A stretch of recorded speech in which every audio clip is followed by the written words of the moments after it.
Good morning, student. Welcome in Gurukulam Academy, Delhi. Today we shall see the rise of Islamic culture, Islamic religion in the world. आज हम देखेंगे कि इस्लाम धर्म का उदय किस प्रकार से हुआ था। हमने लास्ट क्लास में देखा था कि क्रिश्चियनिटी का राइज इन द वर्ल्ड किस तरह से हुआ था, किस तरह से जीसस क्राइस्ट है, उन्होंने जुडाइज्म का प्रचार करते करते, उनको एक्सपांड करते करते कुछ उसमें मॉडिफाइड करने की कोशिश की, और जब जुडाइज्म में वो ऐसा कर नहीं पाए तो उन्होंने कुछ सेटअप रूल्स दिए जो जा करके बाद में क्रिश्चियनिटी रिलीजन में कन्वर्ट हो गया। और फिर जो भी जुडाइज्म के फॉलोअर्स थे वो धीरे धीरे कन्वर्ट होने लगे इन द क्रिश्चियनिटी रिलीजन। आज हम बात करेंगे कि इस्लाम धर्म, इस्लामिक कल्चर किस तरह से इस वर्ल्ड में आया, इस बात पर। जी हाँ, वैसे तो आप देखेंगे कि कोई भी धर्म को बहुत ही कम समय में बता पाना काफ़ी टफ वर्क होता है। फिर भी हमारा जो वन डे बुक है और कुछ विकिपीडिया के सोर्सेस हैं और कुछ रिसर्च करके हमने यहाँ पर इंफॉर्मेशन जो है गैदर किया है। फिर भी आप देखेंगे कि neither a teacher nor a student may be complete. कोई भी स्टूडेंट्स या फिर कोई भी टीचर्स हमेशा कंप्लीट नहीं हो सकता। हो सकता है कि कभी कभी कोई मिस्टेक हो जाए, वेदर इन टीचिंग या फिर कोई सोर्सेस में, तो उसको आप इग्नोर कीजिएगा। ऐसा सोचिएगा कि मेन जो हमारा मोटिव है वो है कि रिलीजन के पॉजिटिव चीज़ों को दिखाना, और उसमें अगर कोई मिस्टेक्स होती है तो उससे आप इग्नोर करके चलिएगा। फॉर द एजुकेशनल पर्पस ये वीडियो है। ये बात इसलिए बोलना पड़ता है क्योंकि आप देखे होंगे क्रिश्चियनिटी हो या फिर जुडाइज्म हो या फिर कोई भी रिलीजन हो, उसमें अगर मिस्टेक्स होती हैं तो आप बियर कर सकते हैं। लेकिन इस्लामिक जो रिलीजन है उसमें आप देखेंगे कि जो इनके फॉलोअर्स हैं वो मिस्टेक्स नहीं करते हैं और मिस्टेक्स को पसंद भी नहीं करते हैं। कोई भी इनके रिलीजन में आप देखेंगे कि जो इनके प्रॉफेट मोहम्मद है उनका भी अगर नाम अगर आप लेते हैं तो काफ़ी अच्छे से वो लेते हैं, तो काफ़ी रेस्पेक्ट करते हैं अपने रिलीजन की। तो बाकी रिलीजन्स जो है इतना स्ट्रिक्ट नहीं है इन इन द रेस्पेक्ट में, लेकिन मुस्लिम जो रिलीजन है वो काफ़ी स्ट्रिक्ट होते हैं। तो हो सकता है कि कुछ मिस्टेक हो जाए, उसको आप इग्नोर कीजिएगा, ठीक है। फिर भी हम कोशिश करते हैं, ट्राई करते हैं कि इस्लामिक कल्चर के राइज कैसे हुआ, इसको हम देखते हैं। वैसे तो मैंने आपको बताया था कि जुडाइज्म का कहीं ना कहीं डायरेक्टली इनडायरेक्टली पार्ट है, कहीं ना कहीं उससे लिंक्ड है। And Judaism, Christianity and Islamic culture, the three religions are interconnected to which each other. अब देखेंगे वो इस क्लास में आपको यह जानने को भी मौका मिलेगा कि क्यों आखिर जेरूसलम जो है रीजनल ट्रायंगल प्लेस है। जैसे आपने बर्मुडा ट्रायंगल सुना होगा, वैसे जेरूसलम है वो रीजनल ट्रायंगल है। There are three religions which से that the Jerusalem is their holy place. तीन धर्म है वो जेरूसलम को अपना अपना होली प्लेस मानते हैं। तो हमने तो जुडाइज्म में भी देख लिया क्योंकि उसका बर्थ ही वहीं हुआ था। जीसस क्राइस्ट का भी हमने देखा कि काफी टाइम उन्होंने स्पेंड किया था इन द जेरूसलम प्लेस में। एंड इसमें इस्लामिक कल्चर में भी अब जब देखेंगे तो देखेंगे कि किस तरह से ये भी जेरूसलम इनके लिए होली प्लेस बना, इस बात पर, ठीक है।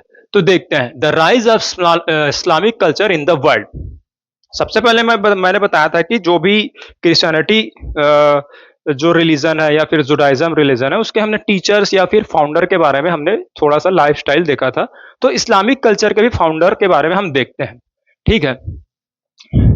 तो यहाँ पर देखेंगे, वैसे तो इस्लामिक कल्चर में बहुत सारे जो टीचर्स हैं उनका डिस्क्रिप्शन आपको मिलेगा। मैंने बताया था कि इस्लामिक जो बुक्स हैं जैसे कुरान, हदीस, इज्मा, इस तरह में आप देखेंगे कि आदम, नोहा, अब्राहम, मूसा, जीसस, जीसस को ये ईशा के नाम से जानते हैं इन द कुरान, आप देख सकते हैं, या फिर मुस्लिम जो बुक्स है उसमें जीसस को ईशा के नाम से जाना जाता है। उसके बाद प्रोफेट हजरत मोहम्मद साहब, ठीक है।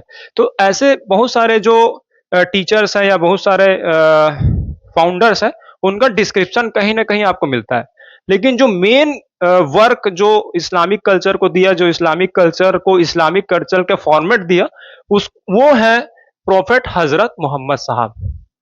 इनको ऐसा बोलते हैं इन द इस्लामिक कल्चर कि इन्होंने ही जो मेन कंट्रीब्यूशन है वो इन्होंने ही दिया। तो अब हम इनका तो हमने थोड़ा सा डिस्क्रिप्शन देखा था अब्राहम का किस तरह से और मूसा का जो जुडाइज्म वाले क्लास में। लेकिन आज हम देखेंगे प्रोफेट हजरत मोहम्मद साहब, क्योंकि इस पर ही पूरा पूरा इस्लामिक कल्चर बेस्ड है। मैंने एक शॉर्ट में बताया था आपको कि अब्राहम थे, उनकी दो वाइफ थी, सारा एंड हाजरा।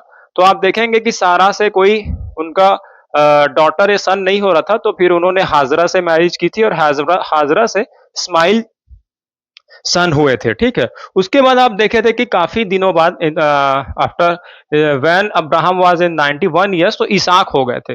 तो इस तरफ जो है, इस रो में Judaism and Islamic sorry Christianity, ये जो दो रिलीजन है वो हुए थे इन द जेरूसलम, ठीक है, जेरूसलम। यहाँ पर दो रिलीजन तो प्रोड्यूस हो चुका था, लेकिन जब ये हाजरा एंड इस्माइल इस्माइल को ऐसा बोला जाता है, जो माइथोलॉजी है या फिर स्टोरी है जो भी है, उसके बेस पे ऐसा बोला जाता है कि इनको जो है वहां से दूर भेज दिया गया था। क्योंकि आप देखेंगे कि क्रेडिट जो है इसहाक और ये लेने वाले थे, तो ये तो जेरूसलम में रुक गए और इनको भेज दिया गया था वहां से बाहर दूर, सऊदी अरब की तरफ देख सकते हैं, ठीक है। फिर इसी सीक्वेंस में, इसी रो में सीक्वेंस में आगे जा करके ये तो वहां सरवाइव किए। अब देख सकते हैं कि कितना स्ट्रगल रहा होगा। हालांकि इन्होंने भी सरवाइव किया, यहाँ तो पहले से ही जुडाइज्म बना बुनाया था, फिर जीसस क्राइस्ट ने उसमें मॉडिफाइड करके क्रिश्चियनिटी लाई। लेकिन इनके लिए एक नया देश था, नया जगह था। आप देख सकते हैं सऊदी अरब उस समय, जब अभी वहां पर पानी नहीं मिलता है, या फिर आप देख सकते हैं कि काफी हॉट रीजन रहता है, वहां पर ये गए थे और किस तरह से उन्होंने सरवाइव किया होगा और काफी स्ट्रगल किया होगा। तभी आप देखेंगे जिस रिलीजन में जैसे फाउंडर्स जिन क्वालिटीज से गुजरते हैं, उस उसकी जो क्वालिटीज है, जो पॉजिटिव थिंग्स है, वो उस रिलीजन के लोगों में दिखने लगती है। तो आप देखेंगे कि जैसे भी इस्लामिक जो कल्चर के लोग हैं, वो कहीं भी उनको या तो टॉप पोस्ट भी दे दो या फिर लोअर आप कोई भी प्लेस दे दो, वहां से वो इतना हार्ड वर्क करते हैं और हार्ड वर्क करके बड़े बड़े चीजें वहां से प्रोड्यूस कर लेते हैं। क्यों? क्योंकि आप देखेंगे कि हिस्ट्री में ही इनका जो जेनेटिक क्वालिटी बोल सकते हैं, हार्ड वर्किंग, हार्ड वर्क करके। आपने देखा होगा इन इंडिया, आप देखेंगे कि इस्लामिक कल्चर ने बड़े बड़े बिल्डिंग प्रोड्यूस किए। हालांकि उससे पहले भी हिंदुज्म में डायनेस्टीज थी, लेकिन उतने बड़े आर्किटेक्चर या डिजाइन या फिर कला बोल सकते हैं, कला इस तरह से सामने नहीं आई थी इन द वर्ल्ड। लेकिन इस्लामिक कल्चर जैसे जैसे आया और उसके जो रूलर्स है, वो ऐसे ऐसे डिजाइन इंडिया को दिए। Not only India, they give very much contribution in the architecture to the world, पूरे वर्ल्ड को दिए थे। तो आप देख सकते हैं पहले ही जब ये जो प्रोड्यूस हुआ था ना, कोई भी रिलीजन के आप रूट में जाएंगे तो वहां के जो क्वालिटीज है वो पता चल जाएंगे। तो इनको जब सऊदी अरब की तरफ भेजा गया था, तो इन्होंने सर्वाइव किया और इसी सर्वाइवल में हजरत मोहम्मद साहब जी का जन्म यहाँ पर हुआ था, ठीक है। अब इनके जो फादर थे हजरत मोहम्मद साहब के, वो अब्दुल्ला थे और इनकी मदर थी अमीना। कब हुआ था? 570 एडी इन मक्का में, 111। यहां पर जीसस क्राइस्ट जी का जन्म हुआ था बैतहलम में, इधर इस रो में आप देख सकते हैं, नियर जेरूसलम।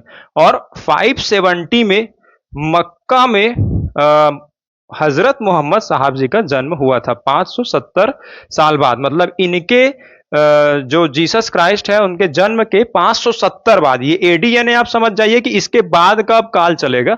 बीसी यानी क्या होता है? 111 के पहले, बिफोर द क्राइस्ट। और एडी यानी एनो डोमिनी, आफ्टर क्राइस्ट। तो 570 सालों के बाद। तो देख सकते हैं इनका सर्वाइवल चल रहा था इन द सऊदी अरबिया। ना कोई वहां पर फैसिलिटी थी, ना कोई रिवर्स आप देखेंगे कि वहां है, फिर भी लोग सर्वाइव कर रहे हैं। तो हार्ड वर्क करते करते किस किस सिचुएशन में सर्वाइव किए होंगे ये आप फील कर सकते हैं, ठीक है। कोई भी रिलीजन में, आप मैंने बताया था कि कोई भी रिलीजन का जो प्रोडक्शन हुआ है, वो काफी हार्ड वर्क एंड काफी स्ट्रगल के बाद हुआ है। तो उसको आप जानेंगे ना, तो फिर उस धर्म के लिए जो आपकी मेंटेलिटी है कि नहीं ये जो धर्म है वो कुछ भी नहीं है, या फिर इस धर्म के लोग अच्छे नहीं होते, वो मेंटेलिटी आपकी चेंज हो जाएगी। सबसे पहले आपको अपनी मेंटेलिटी चेंज करना पड़ेगा, तब आप किसी भी कंट्री में लोगों के मेंटेलिटी को चेंज कर पाएंगे। अदरवाइज आप देखेंगे कि जो इस्लामिक रिलीजन है, वही यहाँ पर काफी, हिंदुज्म एंड इस्लामिक कल्चर दोनों में कंट्रोवर्सी काफी होती है, खासकर अगर इंडिया में बोल दे। आप देखेंगे बिफोर इंडिपेंडेंस और आफ्टर इंडिपेंडेंस बाकी रिलीजन्स तो एकदम न्यूट्रल होते हैं। आप जैनिज्म में देखेंगे कभी कंट्रोवर्सी नहीं आती, एंड बुद्धिज्म हिंदुज्म में कभी कंट्रोवर्सी नहीं आती, सिखिज्म हिंदुज्म में कभी कंट्रोवर्सी नहीं आती। लेकिन हिंदुज्म एंड इस्लामिक कल्चर को लेकर के आप देखेंगे कि डिवीजन भी हुआ था इसी इसी बेस पे, रिलीजन के बेस पे। उसके बाद भी कंट्रोवर्सी दूर नहीं हो पाई है। और सभी लोग ये चाहते हैं कि अब अमन हो, भाईचारा हो, एंड सभी लोग एक साथ मिलकर के इंडिया को प्रोड्यूस डेवलपिंग कंट्री से डेवलप कंट्री बनाए। तो सभी कोशिश कर रहे हैं, लेकिन अनफॉर्चुनेटली आप देखेंगे कहीं ना कहीं ये जो टॉपिक है, ये जो सब्जेक्ट है हिंदू मुस्लिम कंट्रोवर्सी का, वो काफी कंट्रोवर्शियल बना हुआ है, और कोई भी यहाँ पर इसको दूर करने के लिए सक्सेस नहीं ला पा रहा है। तो इससे एजुकेशन से ही आपको ये काम करना होगा। तो सबसे पहले you are studying for UPSC and you will go in the field of the UPSC, then you have to deal from both the people, whether they are from Hindu religion or from Islamic religion। तो आपको थोड़ा थोड़ा सारे religion के बारे में पता होना चाहिए ना। वैसे तो इस्लामिक रिलीजन हो या कोई भी रिलीजन हो, उसको पढ़ने में काफी डिटेल में काफी टाइम लग जाता है, लेकिन यहाँ पर शॉर्ट में हम देख रहे हैं, तो शॉर्ट में मेन मेन चीजें पता होना चाहिए। तो 570 के बाद, और ये पॉजिटिव चीजें ज्यादा पता होना चाहिए, क्योंकि आपके मन में पहले से ये डाल दिया जाता है कि ये रिलीजन में आप एंटर करो ही मत। जब तक आप उसको अंदर से जानोगे नहीं, जब तक आप उसके रूट को नहीं जानोगे, वो भी बहुत कम टाइम में, है ना। ऐसा नहीं कि उसमें ज्यादा जा करके उस रिलीजन में जा करके उसके डिटेल्स में जाए, लेकिन हाँ, बाहर से भी आप उस रिलीजन के पॉजिटिव चीजों को देख सकते हैं। तो देख सकते हैं 570 सालों के बाद मक्का में मोहम्मद प्रॉफेट हजरत मोहम्मद साहब का जन्म हुआ था, ठीक है। और ऐसा बोला जाता है इन्होंने भी हार्डवर्क किया 610 एडी में, 610, मतलब आप देख सकते हैं 30 एंड 10, मतलब 40 ईयर्स। जब ये 40 ईयर्स के थे, तब इनको डिवाइन नॉलेज मिला था। कहाँ मिला था? हीरा नामक गुफा, हीरा केव में, in the Hira, into the Hira cave near Mecca, Mecca के पास ही है ये गुफा में। अब आप देख सकते हैं कि इन्होंने भी काफी स्ट्रगल किया होगा, उस केव में रहे थे, काफी दिन तक प्रेयर किया होगा अपने फॉर्मेट में। ऐसा नहीं है, ये बोला जाता है ना कि आपको अगर सुप्रीम पावर या फिर गॉड या जो भी नाम से आप उस पावर को पुकारते हैं, उसको अचीव करने के लिए बड़े बड़े प्लेसेस ऑफ वर्शिप में जाने की जरूरत नहीं है। अगर आप अपने ही घर में या अपने घर के आसपास किसी जगह पर जाकर के प्रेयर करते रहेंगे, तो कहीं ना कहीं वहां से आवाज आ जाती है। लेकिन आज आप देखे होंगे कि लोग उस सुप्रीम पावर को खुश करने के लिए बड़े बड़े आयोजन करते हैं, बड़े बड़े शोज करते हैं, बड़े बड़े प्लेसेस ऑफ वर्शिप बनाने की कोशिश करते हैं और दिखाने की कोशिश करते हैं। लेकिन आप देखेंगे कोई भी रिलीजन के जो मेन फाउंडर थे, उन्होंने अकेले मेडिटेशन और प्रेयर्स के बल पर उनको प्राप्त किया था। तो same in the Islamic religion you can see कि उन्होंने जो डिवाइन नॉलेज है वो हीरा नामक गुफा में लिया था, ठीक है। तो प्रेयर ही करते रहोगे तब जाकर के लिया होगा। अभी आप देख रहे होंगे कि इन द प्रेजेंट सिचुएशन आईआईटी वाले बाबा एक फेमस हो रहे हैं इन द महाकुंभ। तो देख सकते हैं सब कुछ छोड़ करके जब आप प्रेयर करेंगे, तो कहीं ना कहीं से आपको चाहे आप किसी भी फॉर्मेट में करें। अब आप देखिए, एक चीज यहां पर नोट करने वाली बात है कि हिंदुज्म में अलग प्रोसेस से प्रेयर किया गया था। बुद्धिज्म में बुद्ध जी ने अलग प्रोसेस से प्रेयर किया, मेडिटेशन किया। जैनिज्म में महावीर जी ने अलग किया। एंड जुडाइज्म में भी आप देखेंगे कि बहुत सारे जो प्रोफेट्स आए, उन्होंने अलग प्रोसेस किया। मूसा जो थे, उन्होंने काफी कंट्रीब्यूशन दिया। एंड क्रिश्चियनिटी में देखेंगे कि अलग प्रोसेस फॉलो किया, एंड वो भी अचीव किए कहीं ना कहीं जो सुप्रीम पावर है उसको। और यहां पर आप देख सकते हैं इस्लामिक कल्चर में भी मोहम्मद साहब जी ने भी, जबकि ये उनको फॉलो नहीं कर रहे हैं, अपने अकॉर्डिंग इन्होंने, ना उनको वो रिलीजन आता, ना उसका उतना ज्यादा नॉलेज था, लेकिन फिर भी प्रेयर इनको आता था। और बस डेडिकेशन किए थे, कन्फेशन किए थे, और सोचते रहते थे कि आखिर सुप्रीम पावर या फिर वो है क्या। सोचते सोचते इनको एक नया रास्ता मिल गया। तो आप ये नहीं बोल सकते कि अगर आपको रिलीजन या बहुत सारे प्रोसेस आते नहीं है, प्रेयर्स आते नहीं है, तो आपको सुप्रीम पावर नहीं मिलेंगे, या फिर आपको अप टू डेट एकदम डिसिप्लिन में प्रेयर करना होगा, या बहुत सारे नॉलेज मिले, नॉलेज के बल पर ही आप उस सुप्रीम पावर को ले पाएंगे, या फिर किसी रिलीजन में रहते हुए ही एकदम स्ट्रिक्टनेस करते हुए उस सुप्रीम पावर को ले पाएंगे। ऐसा नहीं है। अगर आप मन से कोई भी रास्ते से अगर प्रेयर करते हैं, तो कहीं ना कहीं वो उनकी जो जो जिस फॉर्म में भी है, वो उस फॉर्म में कहीं न कहीं आपको नॉलेज मिलता ही है। थोड़ा-सा फिलोसॉफिकल टॉपिक है, लेकिन आपको थोड़ा-सा डीप में जाना पड़ेगा ना, ज़्यादा डीप में नहीं जा सकते फिलोसॉफिकल टॉपिक में, लेकिन the way the meaning of my talking is that कोई भी जो फॉलोअर्स हैं उन्होंने अपने अपने अकॉर्डिंग प्रेयर्स किया तो उनको अपने अपने रास्ते में नॉलेज मिला। मतलब सुप्रीम पावर तक पहुंचने के लिए there may be infinite ways to achieve the supreme power or to see the supreme power. कोई भी धर्म, कोई भी रिलीजन जो है कंप्लीट नहीं है और कोई भी रिलीजन इनकम्प्लीट नहीं है। आप किसी रिलीजन में रहते हुए भी पहुंच सकते हैं, रिलीजन के बाहर रहते हुए भी आप पहुंच सकते हैं, लेकिन आप कभी भी ह्यूमैनिटीज को छोड़िएगा मत, है ना। देख सकते हैं कि इसीलिए आप देखेंगे कि सारे रिलीजन जो है वर्ल्ड में एग्जिस्ट करते हैं। अदरवाइज आप देखते हैं कि कोई एक रिलीजन अगर यह दावा करता है कि उसी रास्ते से मिलेगा तो इस वर्ल्ड में बाकी रिलीजन आते नहीं। और आप देख सकते हैं कि इस वर्ल्ड में बहुत सारे रिलीजन बने, बहुत सारे रिलीजन खत्म हुए और बहुत सारे रिलीजन चल भी रहे हैं। तो मीनिंग क्या होगा, the conclusion what conclusion we can get from this topic और दिस वेरियस रिलीजन्स की बहुत सारे रिलीजन्स है, तो कोई भी रिलीजन्स में आप जाकर के उस सुप्रीम पावर तक पहुंच सकते हैं। बस आपका नजरिया ठीक होना चाहिए उन तक पहुंचने का। तो इनको भी यहां पर देख सकते हैं डिवाइन नॉलेज मिला। अब देखिए उसके बाद इन्होंने तो इस्लामिक कल्चर वही अपने टीचिंग्स वगैरह देना चालू किया। अब 24 सितंबर 622 एडी में इन्होंने मक्का से मदीना तक ट्रैवलिंग किया और इसी के याद में हिजरी कैलेंडर यहां पर स्टार्ट हुआ। ठीक है, हिजरी कैलेंडर आप देखेंगे कि यहां पर बेसिकली इन इंडिया 3 कैलेंडर काफी चलते हैं। वैसे तो बहुत सारे कैलेंडर्स हैं, बट अभी अगर हम we are studying for the Islamic culture तो आप देखिए कि क्रिश्चियनिटी के बिफोर जो है विक्रम संवत जो कि हिंदू कैलेंडर है, जो आप देखेंगे कि हिंदुज्म वाले अपना जो चैत्र नवरात्रि के फर्स्ट दिन, जो चैत्र माह आता है इन द हिंदुज्म कल्चर, उसके फर्स्ट दिन को अपना न्यू ईयर मानते हैं। वैसी क्रिश्चियनिटी वाले इस जनवरी के बेस पे जनवरी फरवरी Christianity calendar, this is the part of Christianity calendar. वैसी हिजरी संवत है इनके भी, जो अगर आप डीप में जाना चाहेंगे, इस धर्म को पढ़ना चाहेंगे तो इनके भी मंथ अलग होते हैं। तो ये कब से स्टार्ट हुआ था, 622 एडी से इन्होंने अपना नया कैलेंडर स्टार्ट किया था on the occasion of travelling of Muhammad Sahab from Mecca to Medina. जब ये यहां से यहां तक ट्रेवल किए थे तब इन्होंने एक नया कैलेंडर स्टार्ट किया था। ठीक है, अब ये तो हुआ कि हाँ इनको नॉलेज मिल चुका है और ये जो है एक्सपांड कर रहा था इस्लामिक कल्चर को। अब थोड़ा सा पर्सनल लाइफ, फैमिली लाइफ भी देखते हैं मोहम्मद साहब के। तो इनकी मैरिज हुई थी, ऐसा बोला जाता है इन द सोर्सेस जो हमने पाया कि 11 मैरिजेस हुए थे।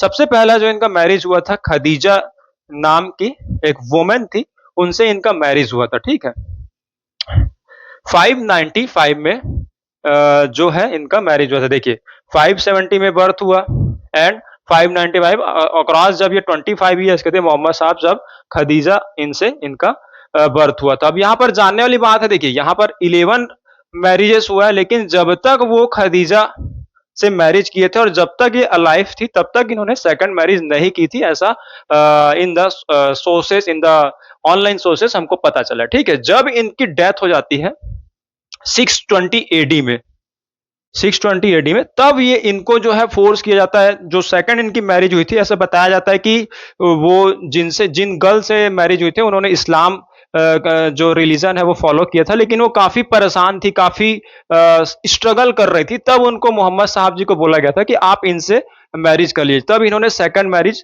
बहुत 620 एडी के आसपास किया था after the death of Khadija. लेकिन जब तक खदीजा थी तब तक उन्होंने सेकंड मैरिज नहीं किया था। तो बोलने वाली क्या बात है, जैसे इस्लामिक कल्चर को काफी लोग क्रिटिसाइज करते रहते हैं कि काफी मैरिजेस होते हैं, तो ऐसा नहीं है। आप कोई भी रिलीजन दे सकते हैं, जैसे हिंदू रिलीजन में आप देख सकते हैं कि भगवान जैसे श्री कृष्ण को बोला जाता है कि उन्होंने तो 16,108 मैरिज किया था।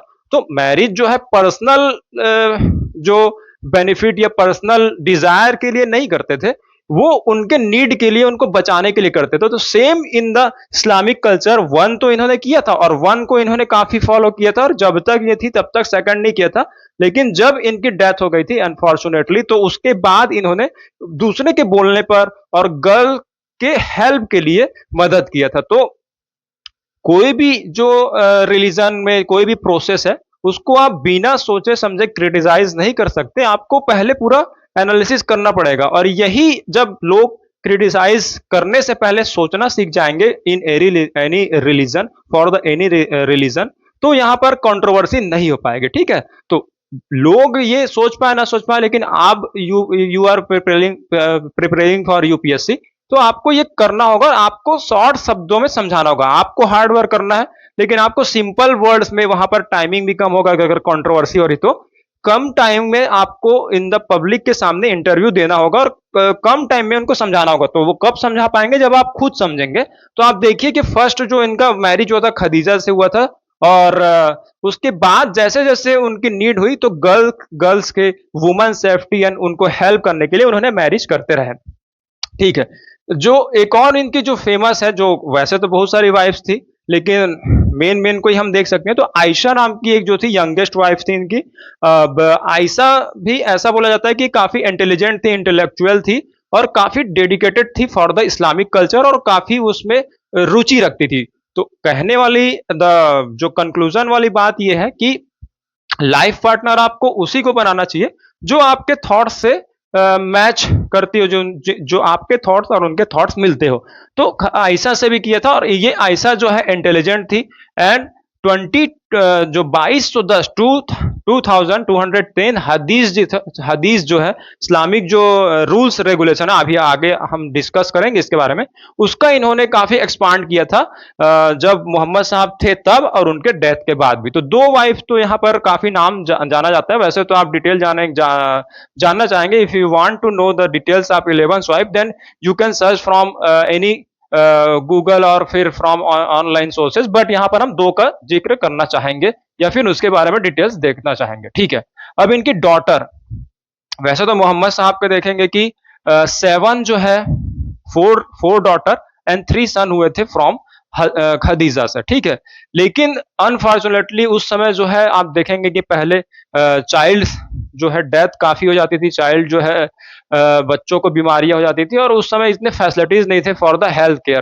तो डेथ हो जाते थे। तो यहाँ ऐसा बोला जाता है कि सब फातिमा जो है यही सरवाइव कर पाई थी, बाकी सबके जो सन है और डॉटर है उनके अर्ली एज में डेथ हो जाते थे। अब ये हो भी सकता है, अब नॉर्मल कंडीशन में भी जानते कि डेथ हो जाते हैं, तो मक्का और मदीना काफी हॉट प्लेसेस है, तो वहां पर सरवाइव करना फॉर द चिल्ड्रन काफी टफ रहा होगा, है ना। इसलिए फातिमा जो है वही इनकी जो डॉटर थी, अब प्रॉफेट मोहम्मद साहब, उनका जिक्र आता है, और इनके डॉटर अली का भी जिक्र आता है, जो है डिस्क्रिप्शन आता है, वर्णन आता है। ठीक है, अब देखिए ऐसा बोला जाता है कि गैब्रियल जो एक एंजल थे, उन्होंने इनको कुरान जो बुक है वो दिया था। ठीक है, अब ये माइथोलॉजी है या फिर जो भी है स्टोरीज, लेकिन ऐसा बोला जाता है। अब कैसे दिया होगा, क्योंकि आप देखेंगे इन्होंने काफी समय तक हीरा नामक गुफा में, हीरा केव में काफी स्ट्रगल किया था, मेहनत किया था। तो आप देखेंगे कि सोचते सोचते ही इन्होंने लिखा होगा, जैसा भी जो भी सिचुएशन रही होगी, लेकिन जब इन्होंने अकेले ही लिखा तो कहीं ना कहीं ऐसा बोला जाता है कि सुप्रीम पावर ने इनको जो है कुरान दिया था। तो ये तो जो कुरान है is the most holy book in the Islamic culture, है ना। मोनोथिस्टिक रिलीजन है ये भी, तो एक ही बुक यहाँ पर देखेंगे कि काफी हॉली बुक होता है कुरान इन द इस्लामिक कल्चर। अब आपको ये कंफ्यूजन यहाँ पर दूर करना पड़ेगा कि जेरूसलेम से कैसे मोहम्मद साहब का रिश्ता बना।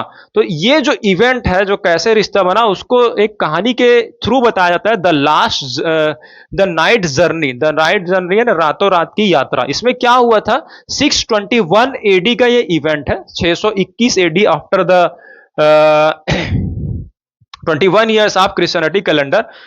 ऐसा माना जाता है, माइथोलॉजी है, एंड कुछ मुस्लिम स्कॉलर्स जो है ऐसा बोलते हैं कि मोहम्मद साहब ने मक्का से जेरूसलम तक की जो है ट्रैवलिंग की थी ऑन बुराक नामक हॉर्स में। बुराक हॉर्स होता है, ये ऐसा बोला जाता है विंग्स हॉर्स है, इसके पंख होते थे, और इसमें जो है मोहम्मद साहब जो है मक्का से जेरूसलम तक ट्रैवलिंग किए थे।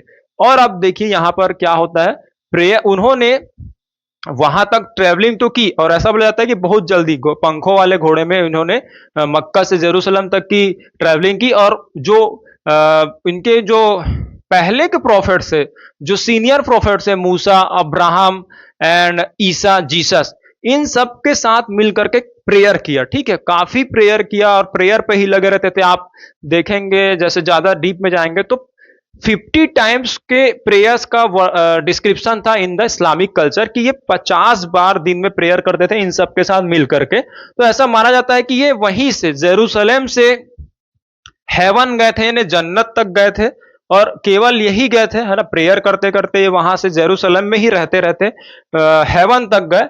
और वहां पर जो गॉड है, जो अल्लाह है, जो के नाम से प्रेडिक्ट किया जाता है, जो is in the Islamic religion, तो जो अल्लाह थे, जो गॉड थे, जो सुप्रीम पावर थे, उन्होंने इनको बोला कि 5 बार का जो नमाज है वो इनफ होगा from the for the Islamic followers.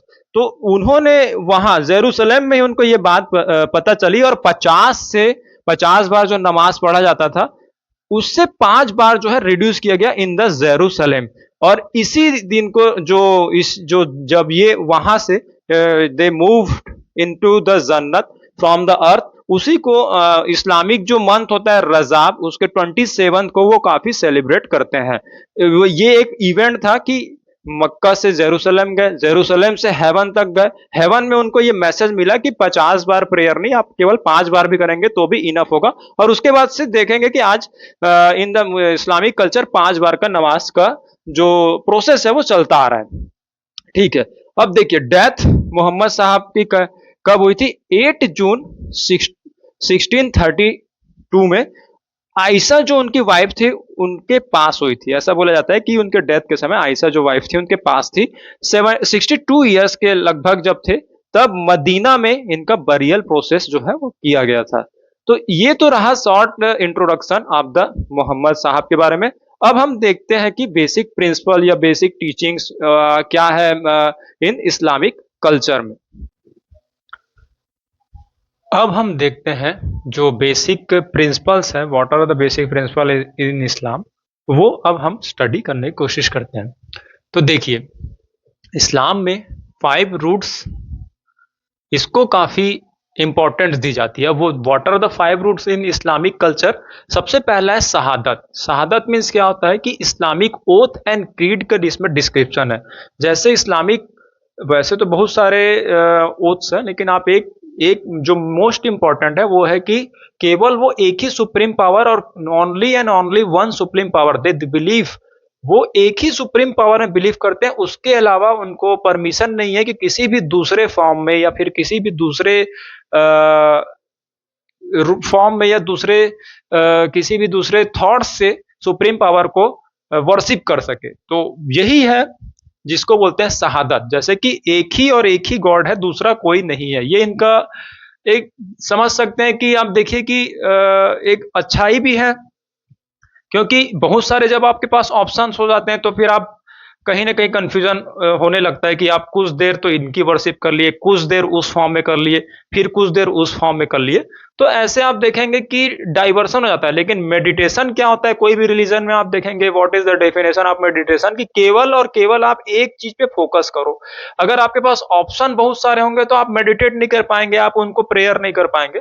तो जो पैगंबर साहब जी थे उनको ये पहले भी उन्होंने रिलीजन्स को देखा होगा, और वो देखे होंगे कि यहाँ पर डाइवर्सिटी काफी है, लोगों में कंफ्यूजन्स काफी है। इसको आप नॉर्मल उससे समझिए, नॉर्मल आप UPSC, if you are preparing for UPSC, तो यूपीएससी के सिलेबस से आप समझ सकते हैं। जैसे आप यूपीएससी का सिलेबस तो डिफाइन है, बट द बुक जो है वो डिफाइंड नहीं है। तो आप देखेंगे कि स्टूडेंट के बीच में कंफ्यूजन काफी है कि कौन कौन सी बुक्स पढ़ें, और कुछ लोग को तो यही पता नहीं पता चल पाता कि कौन से बुक्स पढ़ने से हम यूपीएससी तक पहुंच पाएंगे। और काफी बड़ा सिलेबस सोचने लगते हैं कि यूपीएससी काफी बड़ा सिलेबस है, या फिर काफी बहुत बड़ा पढ़ना पड़ता होगा, या फिर कौन कौन से बुक्स पढ़े यही पता नहीं चल पाता।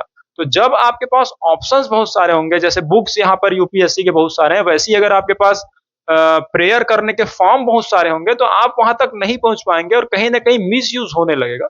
तो इन्होंने उस जो भी पुराने रिलीजन्स थे उसको करेक्ट करने के लिए ऐसा स्ट्रिक्ट कर दिया, वेरी स्ट्रिक्ट, कि आपको केवल और केवल एक ही फॉर्म में उस डिवाइन पावर को प्रेयर करना है।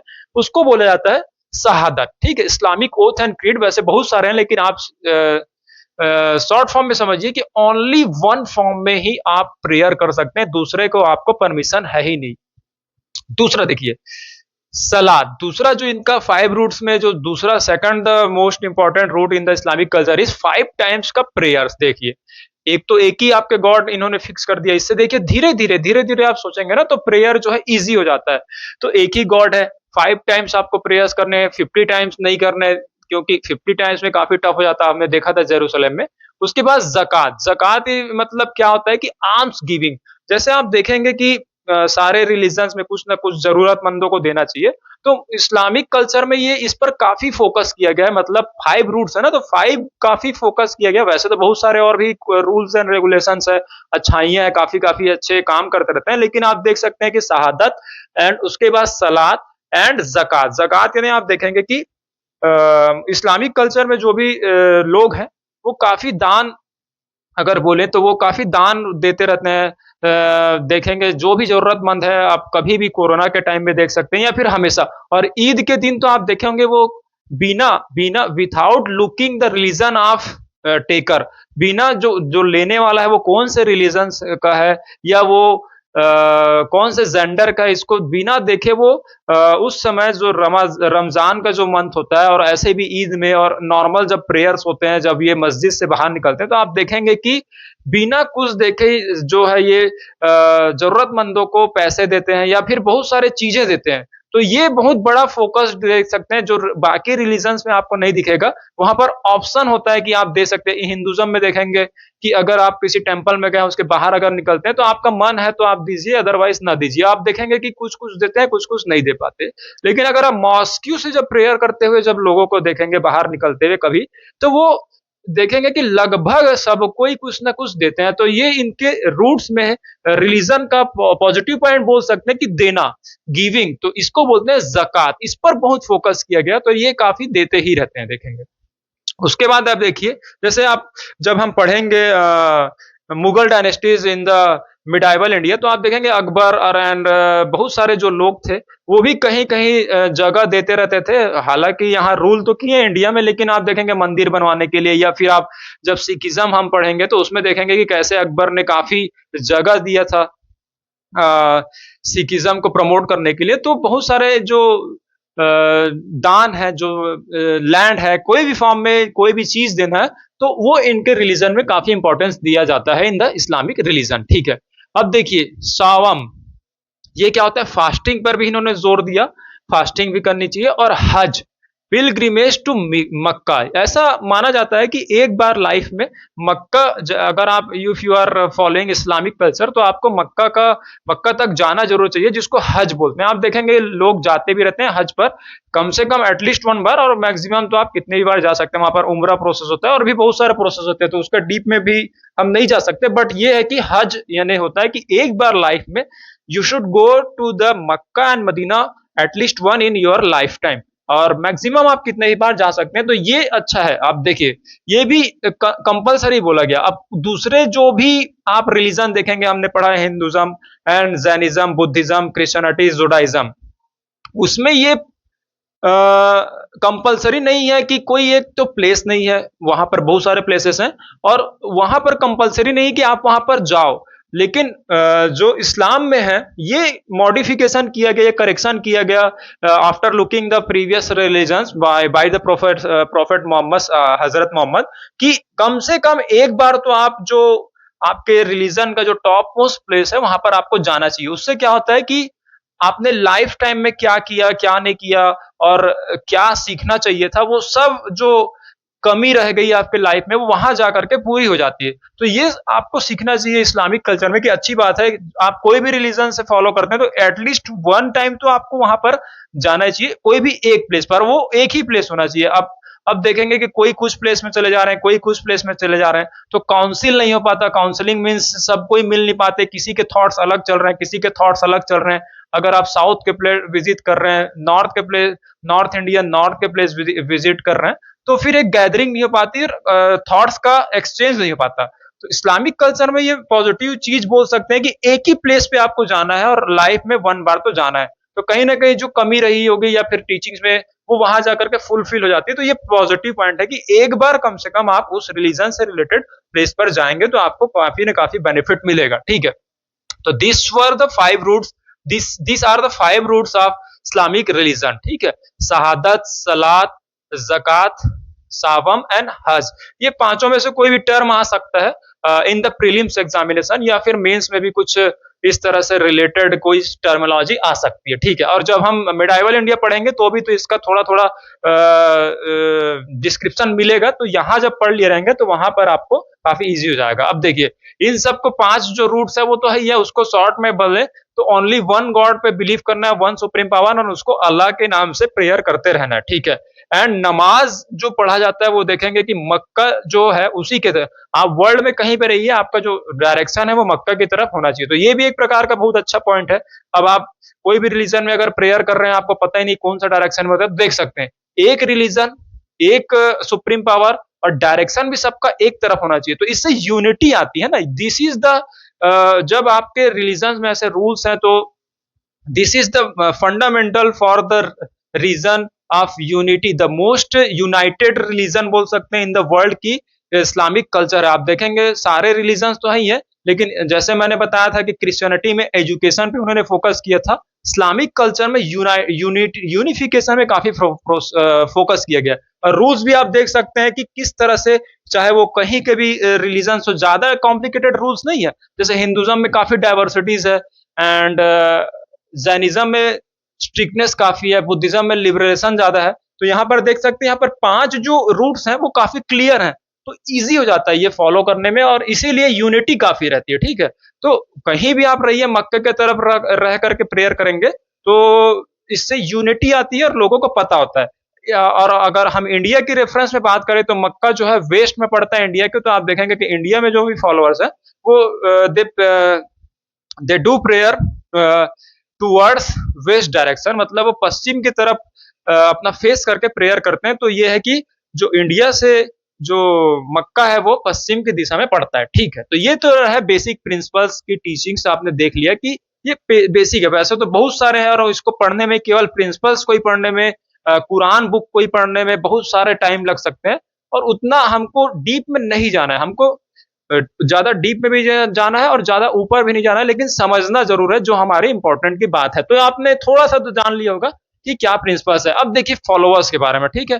तो अगर हम देखें तो Christianity, there are 2.3 billion followers in the world for the Christianity, लेकिन इस्लामिक कल्चर में भी आप देखेंगे कि लगभग 2 बिलियन, 1.9 बिलियन एंड अप्रॉक्स अगर बोले कि 2 बिलियन फॉलोअर्स हैं, मतलब कंपटीशन अगर ये दे रहा है तो क्रिश्चियनिटी को ही दे रहा है। क्रिश्चियनिटी के सबसे ज्यादा है, और लगभग 29% population of the world follow the Islamic religion, यानी सेकंड नंबर का सबसे ज्यादा फॉलो किए जाने वाला धर्म जो है वो इस्लाम है।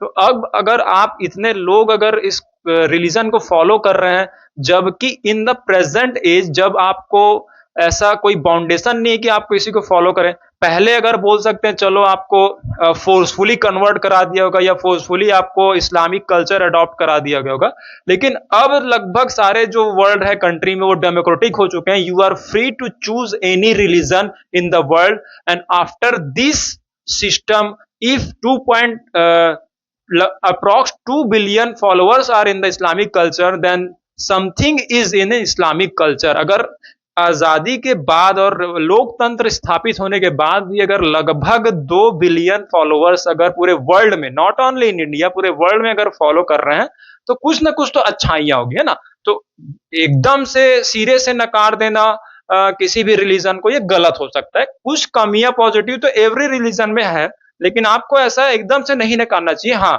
किसी भी रिलीजन में लोग खराब हो सकते हैं, लेकिन रिलीजन कभी भी खराब नहीं होता, ये याद रखिए, ठीक है।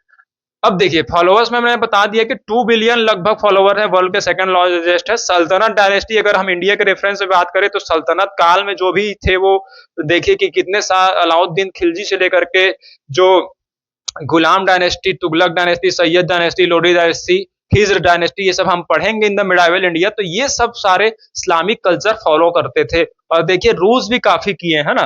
तो जो टॉप मोस्ट डायनेस्टीज थी इन द वर्ल्ड वो इस्लामिक कल्चर फॉलो करती थी। मुगल डायनेस्टीज तो आप जानते ही हैं, सल्तनत डायनेस्टी थोड़ी स्ट्रिक्टनेस ज्यादा थी, मुगल डायनेस्टी जो है लिबरल थी, बैलेंस करके चलती थी। ये हम पढ़ेंगे, we shall read in the medieval India. 49 countries in the present situation में देख सकते हैं कि 49 कंट्रीज में लगभग इनके फॉलोअर्स रहते हैं। इंडोनेशिया में बहुत सारे जो इस्लामिक कल्चर के फॉलोअर्स है वो रहते हैं, and the second largest religion है which is followed in the world by the people of the world. अब देखिए लिटरेचर फॉलोअर भी हमने देख लिया कि 2 बिलियन के लगभग फॉलोअर्स हैं। एंड अब देखते हैं लिटरेचर कि कौन कौन सा लिटरेचर्स है which are famous in Islamic religion. तो देखिए कुरान तो आप जानते ही हैं, हर कोई जानता है कि कुरान जो है the most holy book in the Islamic religion, सबसे पवित्र सबसे पाक जो किताब है वो एक ही है। अब यहाँ पर भी बहुत अच्छी बात है कि चाहे आप कोई भी मुस्लिम रिलीजन में रहते हो, रीजन में रहते हो, कोई भी कहीं पर भी वर्ल्ड में कहीं भी रहते हो, आपको एक बुक तो पढ़नी चाहिए। अब देखिए इससे भी यूनिटी आती है। कोई भी रिलीजन में आप देखेंगे बहुत सारे बुक्स निकल गए, हालांकि क्रिश्चियनिटी में तो एक ही बुक है बाइबल, तो वहां पे भी यूनिटी है।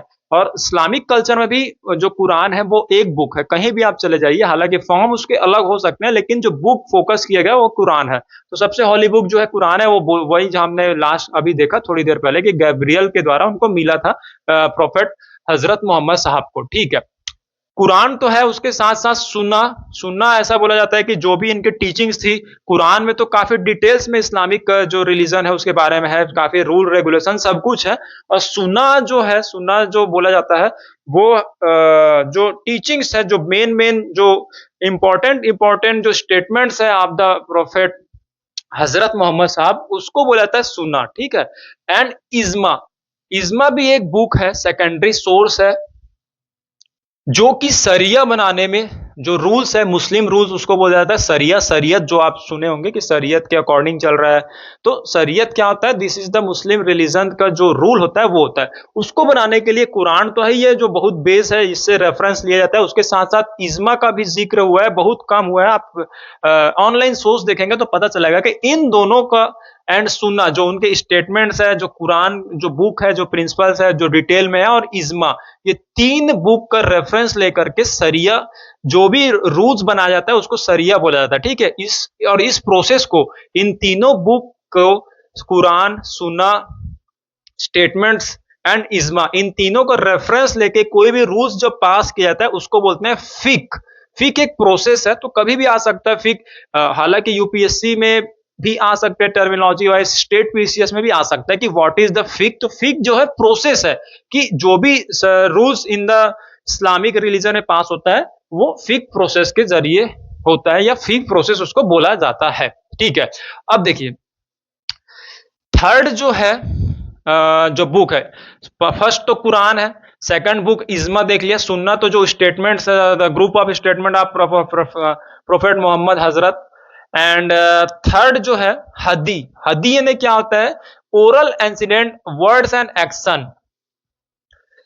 जो भी सुना तो है कि डायरेक्ट स्टेटमेंट्स है, ठीक है, collection of statement of prophet Muhammad Sahab. And हदीस जो है वो रूल्स एंड रेगुलेशन की, क्या क्या रूल्स है। जैसे आप हिंदुज्म में देखेंगे कि वेद तो है ही है, लेकिन मनुस्मृति जिसमें सारे रूल रेगुलेशन का collection of the rule regulation of in the Hinduism, वो मनुस्मृति है। उसी तरह से जो जो जैसे कुरान को पढ़ने में तो आपको काफी टाइम लगेगा कि जल्दी समझ नहीं आ पाएगा, तो कौन कौन से रूल्स फॉलो करने, कौन कौन से रूल्स फॉलो नहीं करने, उन सब का कलेक्शन हदीस नामक बुक में दिया गया। ठीक है, उसमें वर्ड्स और एक्शन कि क्या क्या आपको फॉलो करना है। जैसे अब कहीं जैसे आप UPSC, if you are preparing for UPSC, तो आप जब यूपीएससी पढ़ लेंगे तब तो आपको रूल रेगुलेशन पता चल जाएगा कि क्या बोलना है, क्या नहीं बोलना है, कैसे डील करना है। लेकिन पढ़ने में काफी टाइम लग जाएगा, तो उससे पहले कुछ रूल रेगुलेशन बता दिया जाता है कि प्री में आपको ये तैयारी करनी है, मेंस में ये करना है, ये ध्यान रखना है। तो जब आप if you are reading Quran, तो उस समय तो आपको पता नहीं होगा। जब आप कुरान कंप्लीट कर लेंगे तब जाकर के आपको पता चलेगा, वो भी मेनी टाइम जब आप पढ़ते हैं तब पता चलेगा। लेकिन उससे पहले जो सेट ऑफ रूल्स है उसको निकाल करके पहले ही आपको बता दिया जाता है, प्रिपेयर कर जाता है। तो वही हदीस है कि उसमें सारे रूल्स और रेगुलेशन शॉर्ट फॉर्म में दिए गए हैं ना। तो दोनों जो बुक है वो काफी, सेकंड जो हॉली बुक है इन द इस्लामिक रिलीजन, वो हदीस को माना जाता है। अब देखिए फोर्थ जो बुक है वो है कयास। ठीक है, कयास यानी क्या होता है, जो कुरान है जो मेन बुक है और एंड जो हदीस है, इन दोनों का कंपैरिजन किया जाता है कि आखिर क्या कुरान से छूट गया उसको हदीस में देखा जाए, या फिर कुछ कंपैरिजन किया जाता है कि कोई कमी तो नहीं रहेगी, तो जो ये कंपैरिजन किया जाता है वो किया जाता है कयास में। कयास भी बुक है कि उसमें कंपैरिजन किया जाता है क्योंकि दो बुक तो ही है, लेकिन कुरान के कौन कौन से पार्ट उसमें एग्जिस्ट करते हैं, कौन कौन से नहीं करते हैं, आखिर क्यों करते हैं, यहाँ कुरान से कौन कौन से चीज को हदीस में रखा गया, वो सब कंपैरिजन कयास में किया जाता है। तो बेसिकली कुरान, इज्मा एंड हदीस एंड कयास, चार जो लिटरेचर है वो तो फेमस है, लेकिन आप बेसिकली याद रखिए कि कुरान जो है वो फेमस है। जैसे तोहा जो था जुडाइज्म में फेमस था, क्रिश्चियनिटी में बाइबल फेमस था, वैसे इस्लामिक कल्चर में कुरान जो बुक है वो फेमस है। अब आर्किटेक्चर की बात कर लेते हैं, तो आर्किटेक्चर में देखेंगे मक्का एंड मदीना, ये दो प्लेस है वो काफी अच्छे प्लेसेस माने जाते हैं। मक्का उनका जन्म हुआ था, उनके फाउंडर का, मदीना में डेथ हुई थी, एंड जेरूसलम में देखेंगे कि उनको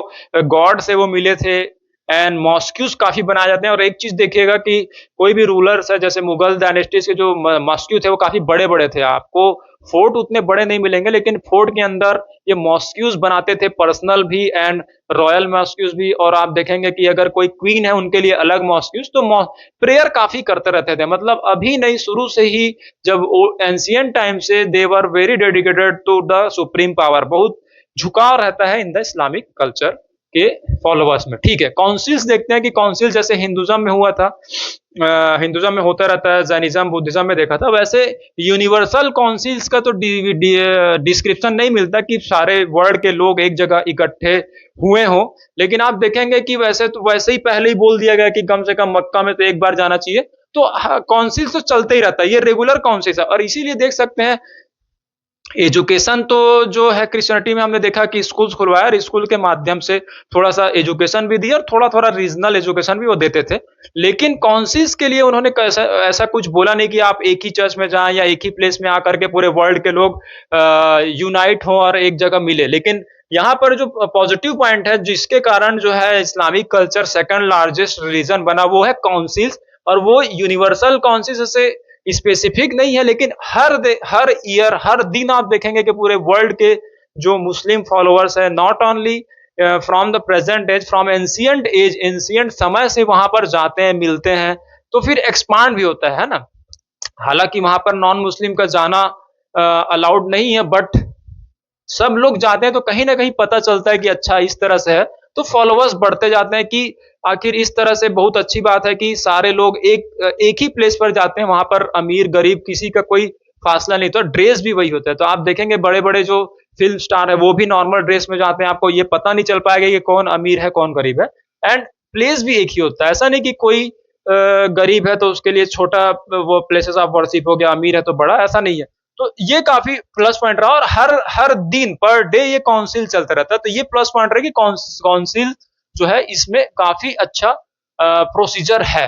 फेस्टिवल्स में भी आप देखेंगे कि फेस्टिवल्स में तो आखिर ये मिलते ही रहते हैं, काउंसलिंग, एक दूसरे से थॉट्स एक्सचेंज करते रहते हैं। ईद हो गया, मिलाद उन नबी, एंड प्रेयर्स आप देखेंगे कि वैसे तो मक्का में जाते ही हैं, लेकिन आप देखेंगे कि मॉस्क्यू में भी हर जितने भी आप देखेंगे अपने आसपास अगर ऑब्जर्व करते होंगे तो प्रेयर के समय 5 टाइम्स तो मिलते ही हैं। तो जब एक्सचेंज करते रहते हैं तो इससे क्या होता है, बातचीत होती है, रिलीजन्स के बारे में क्वेश्चनिंग होती है, प्रॉब्लम्स के बारे में, तो एक दूसरे से मिलते हैं, सॉल्व करते हैं।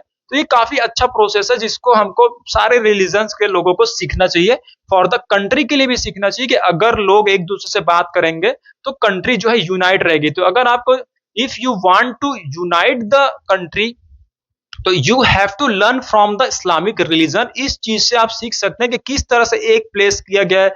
एक प्लेस इंडिया में होना चाहिए जहां पर सारे इंडिया के स्टेट्स वाले आए, एक्सचेंज करें, नॉट ओनली वन डे बल्कि रोज आए। अगर इस तरह से फॉलो करते हैं, और हर जगह जैसे हर विलेज, हर शहर, हर गांव में जिस तरह से मस्जिद में प्रेयर्स होते हैं, वैसी देश के लिए कोई एक एक जगह हो, वहां पर लोग आए, वहां पर कम से कम 5 बार या फिर 1-2 बार रोज डेली मिले, बात करें, एक्सचेंज करें, तो कहीं ना कहीं आप देखेंगे कि यूनिफिकेशन इंडिया में आ सकता है, जो कि हमको इस्लामिक रिलीजन बताता है।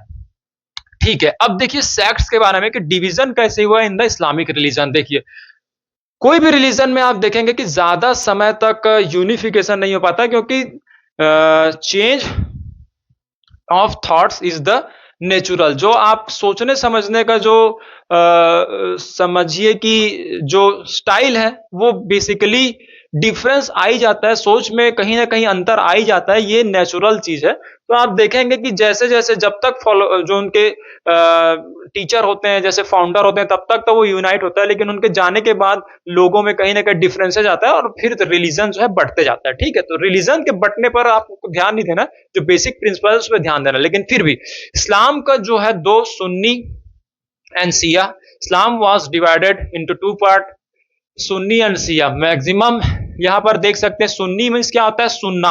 यहीं से याद रख लिए, सुन्ना मैंने अभी बताया था कि सुन्ना क्या होता है? जो स्टेटमेंट है जो उनके फाउंडर है मोहम्मद साहब उस पर जो बिलीव करते हैं वो कहलाते हैं सुन्नी, ठीक है? सुन्ना पे the persons who believe on the सुन्ना इज कॉल्ड सुन्नी। एंड जो उनके जो अली टीचिंग्स, हालांकि मोहम्मद जो साहब है उनके तो मानते ही हैं शिया, लेकिन उनके साथ साथ उनकी जब डेथ हो गई थी तो उनको ऐसा लगा था कि अली जो है वो अब रिप्रेजेंट करेंगे इस्लामिक रिलीजन को, तो शिया जो है उनके साथ साथ सुन्ना के साथ साथ इसको ही मानने लगे। हाल जबकि बेसिक प्रिंसिपल में क्या बोला गया था कि आपको वन ही गॉड को फॉलो करना है, तो वन गॉड को तो दोनों फॉलो करते ही हैं, लेकिन उसके साथ साथ टीचिंग्स में उन्होंने इनको भी ऐड कर लिया। तो अब ये उनका पर्सनल मैटर हो सकता है, दोनों सही है कहीं ना कहीं, है ना? कभी कभी आप देखेंगे कि और भी जो इस्लामिक कल्चर है वो और भी डिवाइड हो गया। कभी कभी केवल एक ही टीचर से आपका काम चल जाता है, एक ही टीचर से कोई सब्जेक्ट समझ आता है, कभी कभी दो टीचर से सब्जेक्ट समझ आते हैं। तो कुछ लोगों को क्या है कि जैसे सुनना सही सब कुछ समझ आ गया होगा, तो वो उनके लिए सुन ये जो पाथ है वो सही लगा। कुछ लोग मोहम्मद साहब के टीचिंग के साथ साथ इनके टीचिंग से भी उनको फायदा हुआ, तो इन्होंने दोनों पे बिलीव किया। तो जो दोनों कहीं ना कहीं सही है, तभी तो दोनों एग्जिस्ट कर रहे हैं, अदरवाइज आप देखेंगे कि एक एग्जिस्ट करता। तो रिलीजन भी सारे सही है, डिवीजन भी सही है, और वो तय करते हैं लोग कि उनको क्या चाहिए, है ना? हम नहीं बोल सकते कि डिवीजन क्यों हुआ, क्योंकि दोनों सही है, लेकिन लोगों को कितना जरूरत है वो उस पर डिपेंड करता है। तो इसीलिए डिवीजन हो गया था, इन्होंने अली के टीचिंग्स को भी माना, ठीक है? अब देखिए 661 एडी में वार ऑफ करबला हुआ, जिसमें अली है, उनके जो बेटे थे हुसैन, उनकी डेथ हो गई थी, उनके मर्डर कर दिया गया था, ऐसा बोला जाता है, हत्या कर दिया गया था।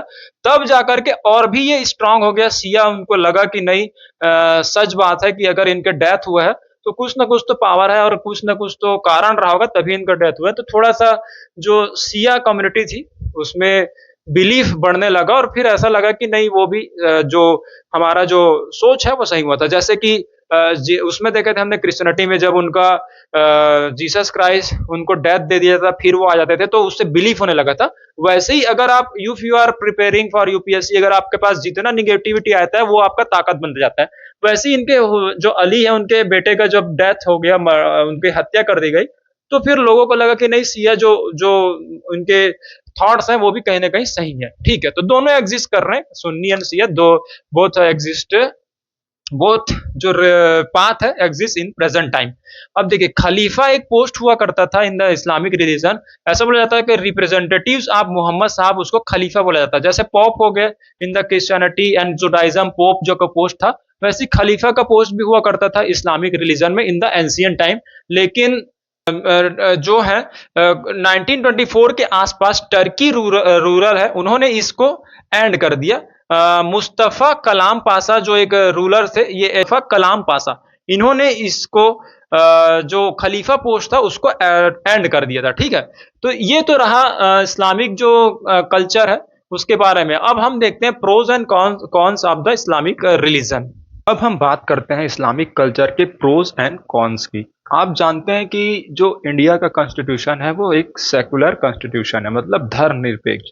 लेकिन the secularism in India is different from secularism in western countries. जो भारत का धर्मनिरपेक्ष वाला परिभाषा है वो जो पश्चिमी देश है उसके धर्मनिरपेक्ष वाले परिभाषाओं से अलग है। क्या, what is the difference between secularism in India and western countries is that in India में जो सेकुलरिज्म है, सभी धर्मों को लेकर के जो इंडिया का कॉन्स्टिट्यूशन है उसको सेकुलर किया गया है। जबकि आप वेस्टर्न कंट्रीज में देखेंगे तो वहां जो कॉन्स्टिट्यूशन है और जो रिलीजन है उन दोनों को सेपरेट कर दिया गया। क्योंकि मैंने बताया था जुडाइज्म में एंड इस्लामिक कल्चर में पोप का जो वर्चस्व था वो काफी ज्यादा बढ़ गया था, इंटरफेरेंस बहुत करते थे पोप जो है, और कॉन्स्टिट्यूशन को कहीं ना कहीं डोमिनेट कर दिया जाता था। इसीलिए जब वहाँ के कंट्रीज जब फ्री हुई थी, आप देखेंगे जब हम वर्ल्ड हिस्ट्री पढ़ेंगे, फ्रेंच रिवॉल्यूशन, अमेरिकन रिवॉल्यूशन, तो देखेंगे कि किस तरह से जब वहाँ डेमोक्रेसी आई और कॉन्स्टिट्यूशन जब लिखा गया तो वहां पर रिलीजन को एकदम बाहर कर दिया गया। लेकिन इंडिया जब फ्री हुआ, क्योंकि इंडिया काफी लास्ट में फ्री हुआ था, आपने देखा होगा, तो लास्ट में फ्री हुआ तो ये लास्ट में अगर कोई चीज आपको, जैसे सक्सेस भी अगर आपको लास्ट में मिलता है या कोई चीज लास्ट में मिलती है, तो आपको पुराने जो भी कंट्रीज है उससे बहुत कुछ सीखने को मिलता है। तो इंडिया ने ये सीखा था कि अगर आप अपने डेमोक्रेसी से पूरे पूरे धर्म को बाहर कर देंगे तो कहीं ना कहीं सर्वाइवल के लिए मुश्किल हो जाएगा। क्योंकि आप देखे होंगे कि सिर्फ वेस्टर्न कंट्रीज हैं, अमेरिका, चाइना, ये सब डेवलप तो कर रहे हैं, लेकिन रिलीजन को उन्होंने कहीं ना कहीं डोमिनेट कर दिया, तो उनके पास वैसा आप देखेंगे पीस नहीं बचा है, शांति नहीं बची। आप देखेंगे अमेरिका में पैसे तो लोग कमा रहे हैं, रसिया में पैसे कमा रहे हैं, चाइना में पैसे बहुत कमा रहे हैं, जो स्विट्जरलैंड और नॉर्वे, ये सब जो यूरोपियन कंट्रीज है, वो हर टॉप रैंकिंग में, जो भी हैप्पीनेस इंडेक्स आता है, वर्ल्ड हैप्पीनेस इंडेक्स और भी बहुत सारे इंडेक्स आते हैं, उसमें टॉप में रहते हैं। लेकिन वास्तव में वो देखेंगे कि टॉप में नहीं रहते। इसीलिए आप देखेंगे कि वहां से लोग, जो बड़े बड़े लोग हैं, आप फेसबुक के सीईओ देख लीजिए या फिर एप्पल के सीईओ देख लीजिए, वो भारत के कल्चर को देखने के लिए आते हैं। क्योंकि भारत का सेकुलरिज्म ऐसा था कि यहाँ पर सभी कल्चर्स को बचा कर रखा गया।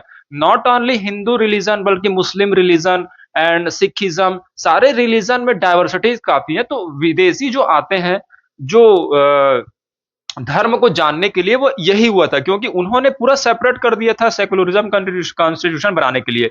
लेकिन इंडिया में सेकुलरिज्म जो है धर्म के साथ चला। लेकिन जो बोलते हैं ना, जो हम कोशिश करते हैं, कहीं ना कहीं उसमें परेशानियां आई जाती है। तो सारे धर्मों को जब लेकर के चल रहे हैं इंडिया, तो आप देखेंगे कंट्रोवर्सीज काफी होती रहती है, खास करके हिंदुज्म और मुस्लिज्म को लेके। तो इस टॉपिक में इस जो प्रो एंड कॉन्स देखेंगे, उससे काफी कुछ आपको हेल्प मिलेगा कि हिंदुज्म एंड जो इस्लामिक कल्चर है उनके बीच में कंट्रोवर्सी नहीं होगी, और कैसे हम जो है मिल करके इस देश में रह सकते हैं और इस देश को अमेरिका जैसे डेवलप्ड कंट्री की तरह आगे बढ़ा सकते हैं। इस पर बात करते हैं। तो आइए बात करते हैं the rise of Islamic culture in the world के pros and cons of the Islamic religion के बारे में। देखिए, मैंने बताया था, हमने सब सारे धर्मों के बारे में डिस्कस किया, थोड़ा थोड़ा हमने इंट्रोडक्शन लिया है। ऐसा नहीं कि उसमें डीप में जा रहे हैं धर्म के बारे में, क्योंकि आप कोई ना कोई एक रिलीजन फॉलो कर रहे होंगे और हम अपने अपने रिलीजन को काफी डीप में जानते हैं। क्योंकि 25 साल लग जाते हैं, 25 ईयर्स, जब तक आपका एजुकेशन चलता है तब तक धीरे धीरे धीरे धीरे जो रीजनल एजुकेशन है वो भी दिया जाता है। अब मैं ये बोलूं या कोई टीचर ये बोले कि एक साल में ही आपको सारा सब्जेक्ट पढ़ना है और सबके साथ धर्म को ही पढ़ लेना है, दिस इज नॉट पॉसिबल, है ना। लेकिन हाँ, बेसिक बेसिक प्रिंसिपल, जैसे हमको रिलीजन्स को भी देखना है, बेसिक बेसिक चीजें हमको देखना है, तो हमने सारे जो रिलीजन्स है उसके बेसिक बेसिक चीज जो रूट्स हैं वो देखना है। उसके साथ साथ उनकी कमियां और अच्छाइयों को भी देख लेंगे, ताकि हम बिना धर्म में एंटर किए हम जान सके कि आखिर उस धर्म के लोग किस तरह से लाइवलीहुड, अपना लाइफ स्पेंड करते हैं और किस तरह से हमको हैंडल करना होगा। तो इसी में देखिए, इस्लामिक कल्चर का भी हमको पॉजिटिव चीजें देखनी है और निगेटिव चीजें देखनी है ना। मैंने पहले ही बताया था कि किसी भी रिलीजन को, ना हिंदुज्म, क्योंकि हिंदुज्म में भी कमियां थी, सारे धर्मों में कमियां और अच्छाइयां हैं, तो केवल एक रिलीजन को टारगेट नहीं करना चाहिए। सभी धर्मों की अच्छाइयां और बुराइयों को देख करके हमको अच्छाइयों को अडॉप्ट करने की कोशिश करना चाहिए। जैसे एग्जाम्पल के लिए आप देखेंगे, किसी फैमिली में कोई बेटा होता है, उसमें भी अच्छाइयां बुराइयां होती, ना केवल रिलीजन में बल्कि इंसान में भी अच्छाइयां बुराइयां होती है। तो हम ऐसा नहीं करते कि हम बेटे को निकाल देते हैं घर से, हम रखते ही हैं, उसके साथ साथ उसकी जो अच्छाइयां हैं उसको सुधारने की कोशिश करते हैं। ठीक वैसी इंडिया में जो रिलीजन दूसरे दूसरे, हिंदुज्म हो, चाहे इस्लामिक कल्चर हो, सिखिज्म हो, चाहे क्रिश्चियनिटी क्यों ना हो, जो उनके जो पीपुल्स है in the democracy, all are the son, all are the part of the country, ठीक है। तो अच्छाइयां बुराइयां सब में है, ऐसा नहीं है हिंदुज्म ही काफी अच्छा रिलीजन है या फिर इस्लामिक कल्चर जो है वो सबसे अच्छा रिलीजन है। सब में अच्छाइयां, सब में कमियां है। आपको ये जानना पड़ेगा और उसके अकॉर्डिंग आपको डील करना पड़ेगा, तब आप इंडिया के सेकुलरिज्म को समझ पाएंगे। अदरवाइज आप देखेंगे कि बस सेकुलरिज्म क्या है, एक दो डेफिनेशन पढ़ लेंगे, एग्जाम में पास भी हो जाएंगे, लेकिन जब आप देख रहे हैं कि कंट्रोवर्सी चल रही है, इतने आईपीएस आईएएस होने के बाद भी अगर कंट्रोवर्सी सॉल्व नहीं हो पा रही है, तो कहीं ना कहीं हमको इस टॉपिक पर डीप में जाना पड़ेगा।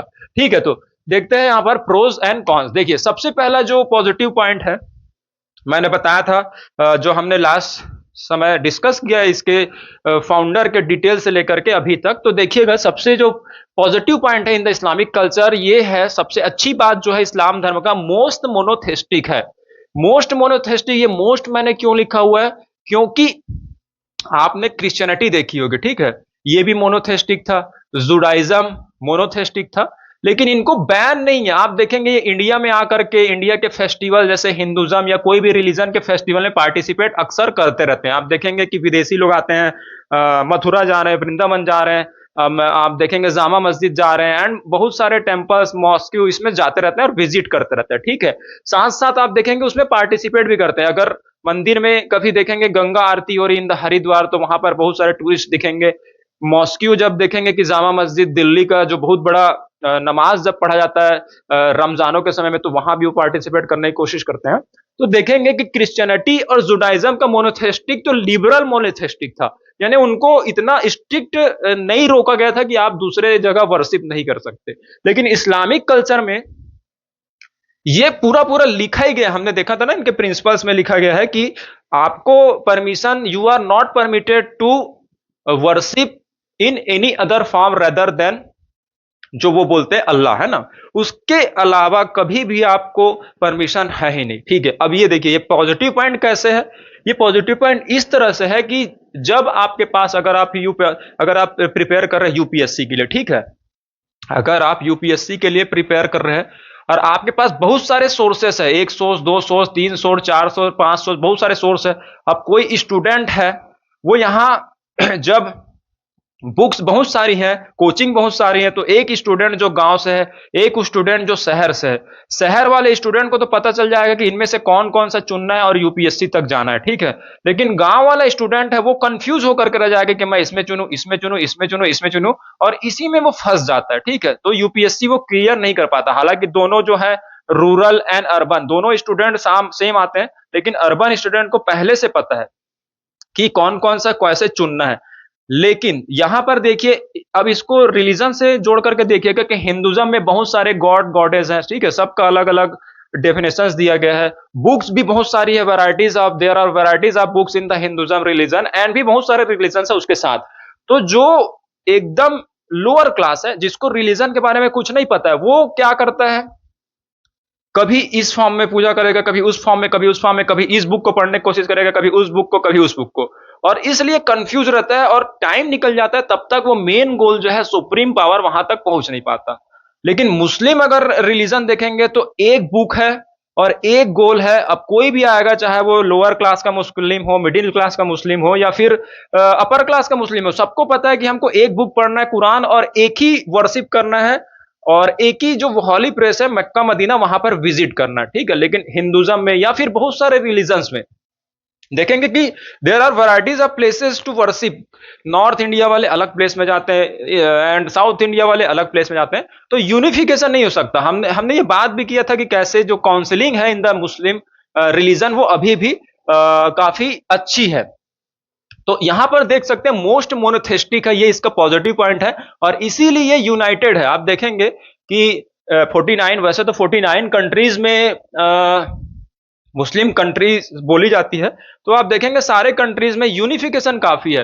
तो इंडिया को अगर एक देश बनाना है, एक यूनाइटेड देश बनाना है, तो इनके रिलीजन से सीखना चाहिए। क्या सीखना चाहिए, आप देखेंगे इंडिया में एजुकेशन सिस्टम पर बात कर ले, ठीक है, हालांकि रिलीजियस में तो है ही है, हिंदुज्म में बहुत सारे बुक्स है, बहुत सारे गॉड एंड गॉडेज हैं, और उसके साथ साथ बहुत सारी वैरायटीज है, उस पर तो मैंने शॉर्ट में बता दिया। लेकिन अब प्रेजेंट सिचुएशन में आपको हिस्ट्री क्यों पढ़ाई जा रही, क्योंकि आपको प्रेजेंट से सीखना ही पड़ेगा। तो कंपेयर करते हैं, ठीक है, रिलीजन में तो है ही है बहुत सारे books in the Hinduism, present situation में देखिए कि एजुकेशन सिस्टम में क्या चल रहा है। सबसे पहले आप देखेंगे कि स्टेट बोर्ड, फिर सीबीएसई बोर्ड, आईसीएसई बोर्ड, उसके साथ साथ हिंदी मीडियम, उसके साथ साथ English medium, government school, private school. अब एग्जाम्स भी बहुत सारे हो रहे हैं, कभी यूपीएससी, एसएससी। तो स्टूडेंट्स को ये पता ही नहीं है कि कहां अपीयर होना है, और जब जब वो स्कूल्स में पढ़ रहा होता है तो उसको ये भी पता नहीं होता कि आगे जाकर के मुझे कौन से एग्जाम देने हैं। जब जब जिसको जिसको जैसे जैसे एग्जाम मिलते हैं क्लियर करते जा रहे हैं, और नहीं क्लियर कर पा रहे हैं तो आप देख रहे हैं अनएम्प्लॉयड है। This is the biggest problem in India unemployment का। ये इसका आप ये नहीं बोल सकते डायरेक्ट गवर्नमेंट पे आप नहीं डाल सकते। Education system, you have to see the education system of India and there are different level of education system in India. India में आप देखेंगे बहुत सारे एजुकेशन सिस्टम है। रीजनल हम बुक्स को सेम कर पाए नहीं कर पाए, लेकिन एजुकेशन सिस्टम को एक करना चाहिए। अब वो किससे सीख सकते हैं? हम इस्लामिक रिलीजन से सीख सकते हैं कि एक बुक हो, एक बोर्ड हो, सब जो स्टूडेंट चाहे वो गांव का हो, चाहे शहर का हो, चाहे वो अपर क्लास का हो, चाहे मिडिल क्लास का हो, चाहे लोअर क्लास का हो, सबको सेम सिलेबस पढ़ाया जाए और सबको सेम एग्जाम में अपियर किया जाए और उसी एग्जाम से उनके एबिलिटी के अकॉर्डिंग उनको पोस्ट दिया जाए। आप देखेंगे बहुत सारे एग्जाम्स हो रहे हैं, बच्चों को पता ही नहीं है कि कौन सा एग्जाम देना है, कौन से बुक्स देना है। तो अगर हम इंटीग्रेट करना चाहते हैं, एक भारत बनाना चाहते हैं, तो इस्लामिक रिलीजन से ये सीख सकते हैं कि सिलेबस और वन नेशन वन एजुकेशन हमको करना होगा। Same to same one nation one health का सिस्टम लाना होगा। आप देखेंगे गवर्नमेंट हॉस्पिटल में जो ट्रीटमेंट है वो कैसे चलता है वो आप खूब जानते होंगे, और उसके साथ साथ प्राइवेट हॉस्पिटल, गवर्नमेंट हॉस्पिटल्स में वैसे तो अब गवर्नमेंट जो हॉस्पिटल्स है काफी अच्छे हो रहे हैं, लेकिन फिर भी मोस्टली आप देखेंगे गवर्नमेंट स्कूल इस हॉस्पिटल में जाने से आपको ट्रीटमेंट उस तरह से नहीं मिल पाता। और प्राइवेट जो हॉस्पिटल्स है वहां पर हेल्थ तो है, लेकिन वहां पर हम जा नहीं पाते। अब देखिए जहां जा रहे हैं वहां आपको वो फैसिलिटीज नहीं मिल पा रही है, और जहां फैसिलिटीज है वहां पर हम जा नहीं पा रहे हैं।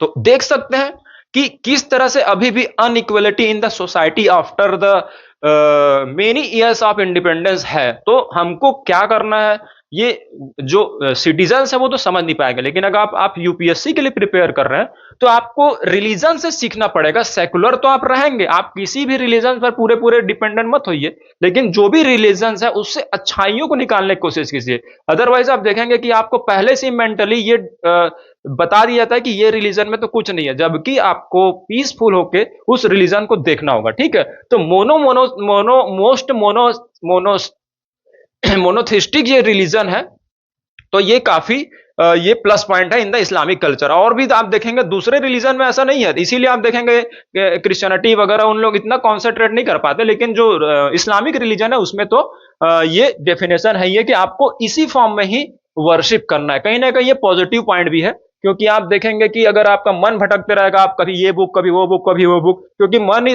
मन जो है माइंड है वो डायनेमिक है, वो हमेशा बदलते रहता है। तो अगर आपके पास ऑप्शन ही नहीं होंगे तो आप एक ही सिलेबस पढ़ेंगे ना। अभी लोगों के पास ऑप्शन है तो भटक जाते हैं। तो मेडिटेशन जो इस हिंदुज्म में बताया जाता है कि मेडिटेशन यानी एक सब्जेक्ट को आपको फोकस होना चाहिए, वो क्यों करना पड़ता है? क्योंकि आपके पास बहुत सारे ऑप्शन है, उसमें से एक मिलाना है। अब इस्लामिक कल्चर ने पहले ही ऑप्शन खत्म कर रखा है कि आपको एक बुक, एक गॉड, एक प्लेस, यहां पर रहना। तो ये आप देख सकते हैं कि मोस्ट मोनोथेस्टिक इसका पॉजिटिव चीज है। हालांकि मैंने बताया था कि जो पॉजिटिव होगा वो निगेटिव भी हो सकता है, लेकिन पॉजिटिव रूप में हम मान के चलते हैं। दूसरा देखिए, जो अच्छाई चीज है इन द इस्लामिक कल्चर, ईसाई धर्म की, वो मोस्ट रिलीजियस है। मोस्ट रिलीजियस मीन्स अभी मॉडर्न टाइम में आप देखेंगे जो हम पढ़ते आ रहे हैं जो एंशिएंट रिलीजन्स है, हिंदुज्म, जैनिज्म, बुद्धिज्म, फिर जुडाइज्म एंड क्रिश्चियनिटी, ये जो रिलीजन हमने पढ़ा है उसमें देखेंगे कि जो वेस्टर्न कल्चर है वो एंटर कर चुका है और बहुत हद तक कन्वर्ट कर चुका है। आप हिंदुज्म को ही देख लीजिए, हिंदुज्म में आपको पता ही नहीं चलेगा कि उनकी जो ड्रेस है, जो ट्रेडिशनल ड्रेस होती थी, वो आज कोई भी आप देखेंगे इंडिया के कोई भी पार्ट, ऐसा नहीं है कि कोई एक स्टेट, पर्टिकुलर स्टेट, कोई भी स्टेट, कोई भी पार्ट में देख लीजिए आप इंडिया में कि सब वेस्टर्न ड्रेस पहनने लग गए। इवन फेस्टिवल्स में भी आप देखेंगे कि वेस्टर्न ड्रेस को इतने जल्दी अडॉप्ट कर रहे हैं कि ऐसा लग रहा है कि इंडिया का कल्चर था ही नहीं।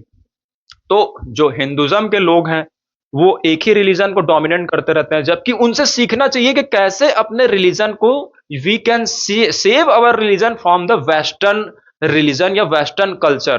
ठीक है, तो यहां देखेंगे मुस्लिम जो रिलीजन है, आप एक चीज ऑब्जर्व जरूर करते होंगे, आप अपने आसपास के मुस्लिम रिलीजन के फॉलोअर्स को देखेंगे कि अभी तक 5G टेक्नोलॉजी और बहुत सारे मॉडर्न मॉडर्न चीजें आने के बाद भी अगर इनके ड्रेस से लेकर के, प्लेसेस से लेकर के कोई भी देखेंगे, अगर आप इनके जो कल्चर देखेंगे उसमें ट्रेडिशन अभी भी बसा हुआ है। जैसे लड़कियों की बात कर ले, हालांकि एक कंट्रोवर्सी हुई थी कि बुर्का नहीं पहनना जाना चाहिए ये सब, लेकिन आप देखेंगे कि अभी भी मुस्लिम रिलीजन की लगभग सारी जो गर्ल्स हैं वो अभी भी ट्रेडिशनल ड्रेस पहनती है, चाहे वो लोअर क्लास की गर्ल्स हो, मिडिल क्लास की हो, चाहे अपर क्लास की हो। तो आप देखिए वेस्टर्न कल्चर इसके धर्म के रूट्स को अभी भी हिला नहीं पाया है। बाकी हिंदुज्म का तो आप देख सकते होंगे कि कितना वो रिलीजियस रहे, एंड क्रिश्चियनिटी तो पहले ही से इतना स्ट्रिक्ट नहीं था उनके में ड्रेस वगैरह। तो आप इनसे सीखना चाहिए और अभी भी ये फॉलो करते हैं। आप देखेंगे जैसे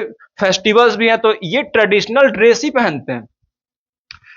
अगर कोई बॉय है तो देखेंगे कि कुर्ता पैजामा एंड जो टोपी है ये जरूर लगाते हैं। उसके साथ साथ गर्ल्स तो नमाज के साथ साथ नॉर्मल समय में भी ड्रेस पहनती है।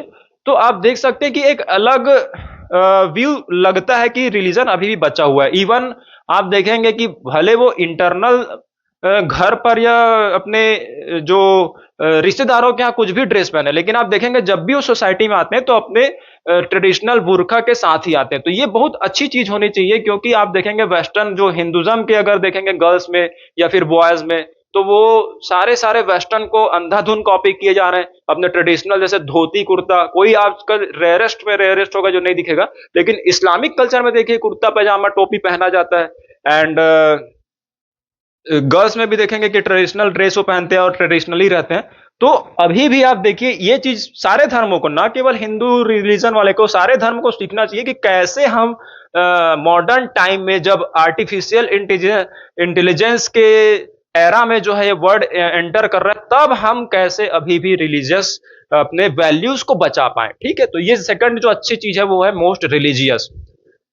मुस्लिम रिलीजन के बारे में हम डिटेल्स में इसलिए डिस्कस कर रहे हैं क्योंकि आप देखेंगे हिंदुज्म एंड मुस्लिम जो कल्चर है, इस्लामिक कल्चर, इसमें कंट्रोवर्सी काफी होते रहते हैं। इसलिए इन दोनों रिलीजन के बारे में आपको डीप में जानना जरूरी है।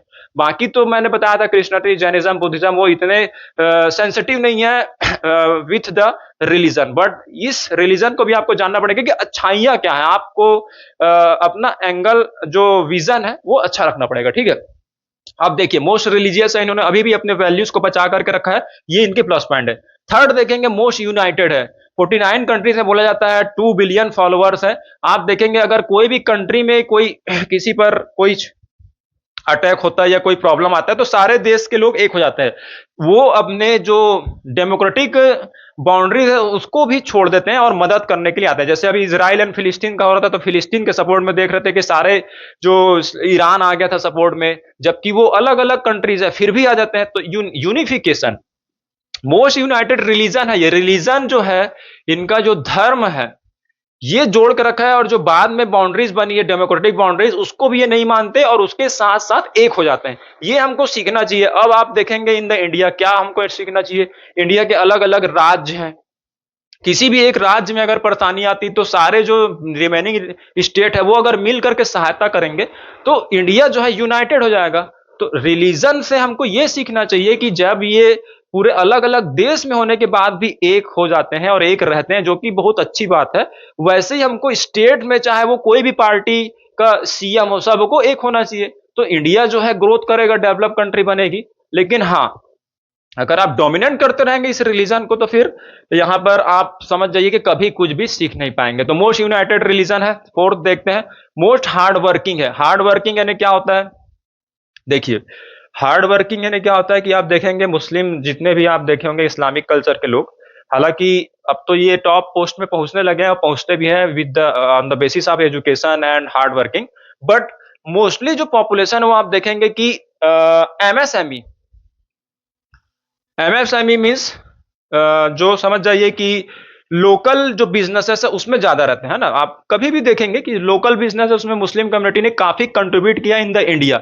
जैसे आप देखेंगे कि कोई एडिडास है, जैसे वेस्टर्न के जो भी ड्रेस हैं वो काफी महंगे होते हैं, लेकिन जो हमारे इंडिया में जो ड्रेसेस बनती है या फिर जो भी आप देखेंगे कोई चीजें बनती है जो एक मिडिल क्लास और लोअर क्लास के लोग यूज करते हैं, वो काफी कुछ आप देखेंगे कि मुस्लिम कल्चर के फॉलोअर्स के द्वारा बनाया जाता है। आप देखेंगे कि अपने घर में ही ये पूरी पूरी फैक्ट्री लगा लेते हैं और उसको रन भी करते हैं और वहां से अच्छी अच्छी चीजें प्रोड्यूस करते हैं। Not only in the present age, आप पहले भी देख सकते हैं कि इन्होंने जो बड़े बड़े आर्किटेक्चर बिल्डिंग्स बनाए वो देखेंगे कि यहीं आकर के बनाए हैं। उससे पहले तो आप देखेंगे कि इंडिया में डायनेस्टीज थी, लेकिन they were not able to construct the such type of build big architecture. लेकिन आप देखेंगे कि मुस्लिम आए, उसके साथ साथ ताजमहल जैसे बहुत बड़ा इनका जो प्रोडक्शन था वो आप देख सकते हैं कि आज तक वो सेवन वंडर्स में गिना जाता है। तो आप देखिए कि इनसे हमको सीखना चाहिए कि हमारे जो कंट्री में जो रिसोर्सेस था उसको किस तरह से यूज किया गया और किस तरह से बड़ी बड़ी चीजें कंस्ट्रक्ट की गई जब टेक्नोलॉजी नहीं थी। और अभी भी आप देखेंगे कि अभी भी जो बहुत बड़ा पॉपुलेशन है इन द इस्लामिक कल्चर, वो छोटे छोटे बिजनेस, छोटे छोटे जो सेल्फ डिपेंडेंट एमएसएमई बिजनेस है वो रन कर रहे हैं और उससे अच्छा खासा अर्निंग कर रहे हैं इन द प्रेजेंट एज। जब बहुत बड़ा क्लास जो है एम्प्लॉयमेंट एम्प्लॉयमेंट के पीछे भाग रहा है, और जबकि आपको ये पता है कि 140 करोड़ वाले देश में 1-2 करोड़ नौकरियां अगर दी जाती है तो बाकी 138 करोड़ लोग जॉब कर ही नहीं पाएंगे।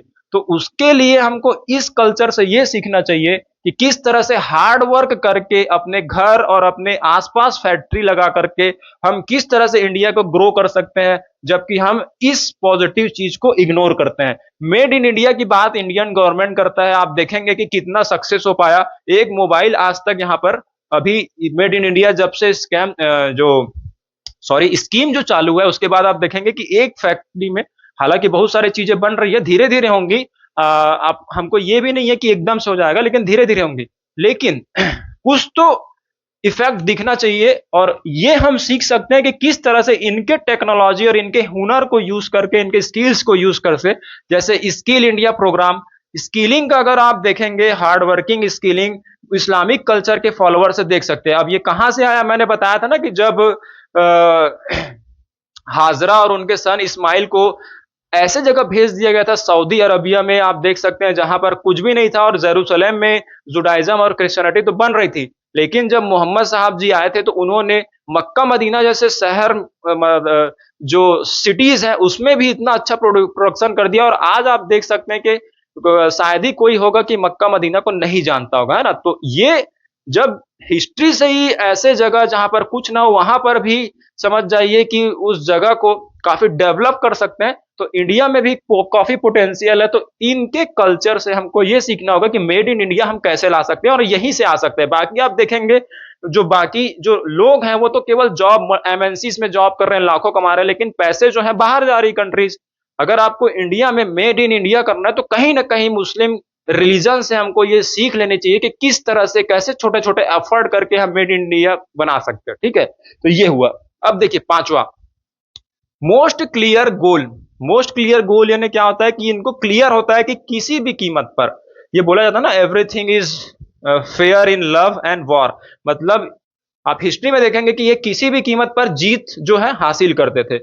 ये अच्छी बात है। जैसे आप बोलते हैं ना, जैसे हिंदुज्म में भी आप देखेंगे कि आपका जैसे एक स्टोरी है महाभारत में कि अर्जुन को बोला जाता है आपको क्या दिख रहा है, तो मुझे केवल चिड़िया की आंख दिख रही है। वैसे ही इन द इस्लामिक कल्चर में इनको केवल गोल दिखता था, चाहे उसके लिए आपको कोई भी कीमत अदा करनी पड़े या कोई भी रूल रेगुलेशन तोड़ना पड़े। ठीक है, ये पॉजिटिव चीज है एक हद तक, लेकिन आप एक हद से बाहर जाएंगे तो फिर वो निगेटिव हो जाता है। जैसे आपने देखा होगा कि ये काफी जल्दी जल्दी जो है इंडिया के पूरे पूरे पार्ट्स में इनकी डायनेस्टीज बनती गई थी, लेकिन कहीं ना कहीं आप देखेंगे कि पॉजिटिव जो चीज होता है वही निगेटिव होता है। तो ये क्लियर गोल होना चाहिए कि हमको किसी भी हाल पे विक्ट्री हासिल करनी है। ठीक है, लेकिन आप देखेंगे कि जो हिंदुज्म में एक कमी हो गई थी कि हम इस निहत्थे शत्रु पर दिन में हमला करेंगे, रात में नहीं करेंगे, और निहत्थे पर नहीं करेंगे। तो इस तरह से बहुत सारे रूल रेगुलेशन में उलझते गए और अपडेट नहीं हो पाए और धर्म पे ही रहे, और इसीलिए कोई भी इनको आकर के हरा देता था। जैसे कोई विदेशी, जैसे मैंने बताया था ना, विदेशी आते थे तो उनको विदेशी को रख लिए। ईस्ट इंडिया कंपनी जैसे आई थी तो उनको गिवन उनको वो दे दिया गया था कि व्यापार करने का अधिकार दे दिया गया था। जब हम मॉडर्न पढ़ेंगे तो पढ़ेंगे, जो जहांगीर ने दिया था। वैसे ही यहाँ पर कोई लिबरल बहुत हो गए थे और जो क्लियर गोल था वो नहीं था। तो कहीं ना कहीं ड्रॉबैक हुआ इन द हिंदुज्म, और मोस्ट क्लियर गोल जो है इनका विक्ट्री, ये कहीं ना कहीं हमको सीखना चाहिए कि हमारा जो मकसद है वो क्या करना है और करना ही है। तो ये पांच, दिस आर द 5 प्रोज या positive things of Muslim religions. वैसे तो और भी बहुत सारे होते हैं, लेकिन जो मेन मेन है वो हम यहाँ पर डिस्कस करते हैं। कभी और भी अगर डिस्कशन होगा, जब अपार्ट फ्रॉम यूपीएससी नॉर्मली जब डिस्कस होगा, तो अब हम ये टॉपिक को लेने की कोशिश करेंगे। अभी तो हमको सिलेबस के अकॉर्डिंग जल्दी करना है। ठीक है, अब देखिए कौन से देख लेते हैं जल्दी जल्दी, जो इसके नुकसान है वो क्या है या फिर कमियां वो क्या है। डिवीजन, इसमें भी आप देखेंगे शिया एंड सुन्नी में डिवाइड हो गया, जबकि इस्लामिक कल्चर का जो ओरिजिन है वही हुआ था कि मोस्ट मोनोथिस्टिक। अब देखिए वर्ल्ड में अगर मोस्ट मोनोथिस्टिक रिलीजन भी अगर डिवाइड हो सकता है, तो आप देख सकते हैं जो लिबरल रिलीजन है वो तो कई भागों में टूट सकता है। तो मोस्ट रिलीज जो मोनोथिस्टिक है वो भी डिवाइड हो गया शिया एंड सुन्नी में, और कहीं ना कहीं कंट्रोवर्सी रही। लेकिन आप देखेंगे उतना डिवीजन होने के बाद भी प्रेयर तो सेम है, थोड़ी बहुत यहाँ पर इनके प्रोसेस ऑफ वर्शिप में थोड़ा सा डिफरेंस होता है, ठीक है।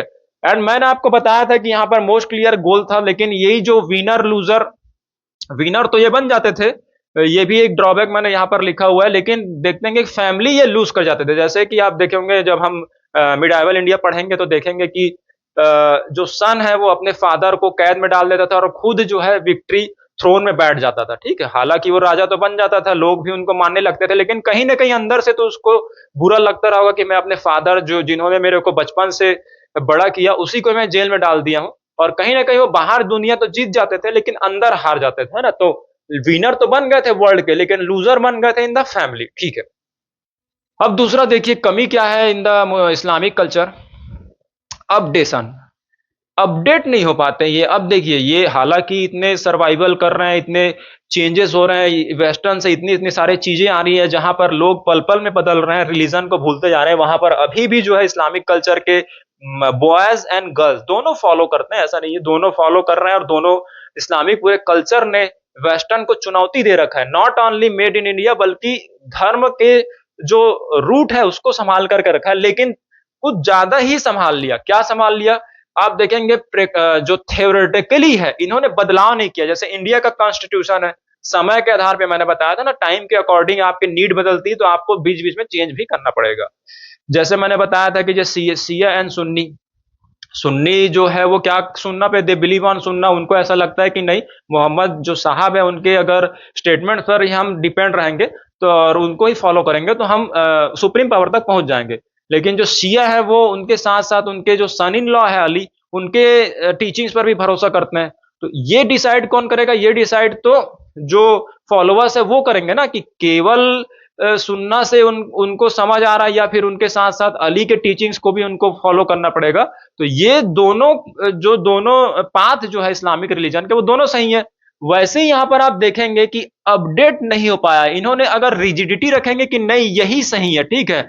अब ये जो भी रूल्स रेगुलेशन बने थे इस्लामिक कल्चर में वो उस समय के लिए सही थे, लेकिन आज अगर आप देखेंगे कि लोग बड़े बड़े सिचुएशन फेसेस कर रहे हैं और उनको वही रूल देंगे तो आप क्या है कहीं ना कहीं रिजिडिटी यानी कड़ाई हो जाएगी, कहीं ना कहीं आपको चेंज करना पड़ेगा। जैसे एग्जांपल देखिए ट्रिपल तलाक, इसका मिसयूज बहुत हो रहा था। तो कभी भी आप देखे होंगे कि 49 कंट्रीज में हालांकि है, लेकिन कोई भी एक कंट्री इसमें चेंज करने के लिए जो है डेयर नहीं कर पाया था। लेकिन इंडिया में देखेंगे हालांकि जो दूसरे कंट्रीज जो है अभी धीरे धीरे चेंज कर रहे हैं और करते भी जा रहे हैं, लेकिन हाईलाइट नहीं हो पाया था ना। लेकिन ट्रिपल तलाक जो इंडिया के गवर्नमेंट ने इस पर रूल बनाया तो कहीं ना कहीं ये अच्छी बात है कि ट्रिपल तलाक का मिस यूज होने लगा था। उस समय की जो परिस्थिति थी जब ये रूल लाया गया होगा तब कंडीशंस अलग थे, लेकिन इन द प्रेजेंट एज जब जो दुनिया है बहुत आगे जा चुकी है, उस समय अगर आप इस तरह के चीजों को अपडेट नहीं करेंगे, चीजों के अकॉर्डिंग चेंज नहीं हो पाएंगे थोड़ा बहुत, ऐसा नहीं कि ज्यादा, तो कहीं ना कहीं में नुकसान हो जाएगा। हालांकि रिलीजियस रिजिडिटी तो है इसमें, मोस्ट रिलीजियस है, लेकिन अपडेट भी होना चाहिए। अब देखेंगे आप जो भी जो जहां से इनका हेडक्वार्टर है, जहां से रूल्स बनता है, वहां पर ऐसा नहीं है कि समय के साथ चेंज इसमें किया जाए या फिर कोई जैसे हमारा कॉन्स्टिट्यूशन अमेंड होता रहता है टाइम टाइम पे, वैसे इनके रिलीजन में अमेंड नहीं हुआ। जैसे हिंदुज्म की अगर बात खोले तो सती प्रथा, जो चाइल्डहुड मैरिज जो होती थी वो सब खत्म कर दिया गया, एंड कहीं कहीं पर बलि देना भी खत्म कर दिया गया था, ठीक है। तो इस तरह से अपडेट होने लगा। लेकिन इस रिलीजन में हालांकि जो सेक्रीफाइस है वो तो फेस्टिवल से रिलेटेड है इनका, तो वो तो नेचुरली यही डिसाइड करेंगे, लेकिन बाकी चीजें और भी बहुत सारी चीजें जहां पर अपडेट की जरूरत है लेकिन अपडेट नहीं हो पाता है। जैसे 4 मैरिजेस अभी भी अलाउड है ना, तो ये उस समय के लिए रहा होगा, इस पर सोचना चाहिए। इसमें हम और कोई एक यूपीएससी टीचर इतना डिस्कशन नहीं करता, लेकिन ये डिस्कशन करते हुए या फिर ये इनके जो रिलीजियस टीचर्स बोल सकते हैं जो भी इनके तकरीर वगैरह करते हैं, उनको लॉजिक देना चाहिए कि आखिर ये है तो क्यों है, अगर नहीं है तो क्यों नहीं है, और चेंज अगर किया जाना चाहिए तो क्यों किया जाना चाहिए। और अगर चेंज नहीं किया जाना चाहिए तो क्यों नहीं किया जाना चाहिए। लाइव डिबेट करना चाहिए और उसके साथ साथ जो एक सेकुलर जो पर्सन है और ये रिलीजियस पर्सन है, उन दोनों के बीच में डिबेट होना चाहिए, तब जाकर के सही फैसला हो जाएगा। अगर अपडेट की जरूरत है तो अपडेट करना चाहिए, अदरवाइज वैसे ही चलने रहना चाहिए। तो इसमें सोचना चाहिए, अपडेट ये नहीं होता। हालांकि जैसे कि आप देखेंगे कि जो जैसे आप देखेंगे कि हालांकि ये रह रहे इंडिया में है ना, जैसे इस्लामिक कल्चर के फॉलोअर्स है वो इंडिया में भी है और भी बहुत सारे कंट्रीज में है। लेकिन आप देखेंगे कि जब सेलिब्रेट करने की बात आती है, कोई फेस्टिवल वगैरह या वर्शिप वगैरह, तो आजकल बहुत सारे इस्लामिक कल्चर के फॉलोअर तो सेलिब्रेट करने लगे हैं और साथ में पार्टिसिपेट भी करते हैं, ऐसा नहीं है प्रैक्टिकली। लेकिन थ्योरेटिकली इनको अभी भी जो है इन द सरिया या शरीयत में ये परमिशन नहीं है कि आप दूसरे के फेस्टिवल में शामिल हो या दूसरे के जैसे कोई हिंदुज्म के रिलीजन में कोई वर्शिप वगैरह होता है, उससे जो चीजें दी जाती है वो आप ले, खाने पीने की चीजें। तो ये बोलते भी, इनके बड़े बड़े अभी भी टॉप पे लीडर्स बोलते हैं। तो आप देखिए, थ्योरेटिकली तो इनको ऑर्डर नहीं है, हालांकि प्रैक्टिकली तो है, ये जा करके सेलिब्रेट कर रहे हैं और अच्छा से सेलिब्रेट भी करते हैं। लेकिन अगर आप इंडिया में रह रहे हैं तो एक दूसरे से मुझे लगता है कि ह्यूमैनिटी, ऐसा नहीं कि रीजनल धार्मिक रूप से, रीजनली भी आपको एक दूसरे से कॉम्प्रोमाइज और exchange of thoughts and exchange of love, ये सब करना पड़ेगा, ठीक है। तो अपडेट की जरूरत है। थ्योरेटिकली तो अभी नहीं हुआ, लेकिन प्रैक्टिकली देख रहे हैं कि बहुत सारे, जैसे सलमान खान है, गणपति लेकर के आते हैं, तो बहुत सारे जो हालांकि वो काफी हाई फाई प्रोफाइल के हैं तो उनको तो कोई बोल नहीं पाता, लेकिन एक नॉर्मल अगर लेके आता है तो उनमें बहुत सारा एक्शन हो सकता है। तो सलमान खान और भी ऐसे एक्टर्स हैं, उनसे सीखना चाहिए कि किस तरह से हम एक दूसरे से एक्शन करें। उससे कोई नहीं, कोई भी एक दूसरे के रिलीजन में नहीं जाएगा, लेकिन अगर सेलिब्रेट करते हैं तो कहीं ना कहीं भाईचारा बढ़ने की कोशिश है। तो अपडेट भी होना चाहिए, जैसे ट्रिपल तलाक खत्म हुआ वैसे फोर मैरिज वगैरह में बात करना चाहिए और अपडेट करना चाहिए, ताकि उन्हीं के फॉलोवर्स को फायदा हो, ठीक है। तो अपडेट की कमी, ये एक कमी है। तीसरा देखते हैं, लेस क्लियरिटी लाइक हिंदुज्म।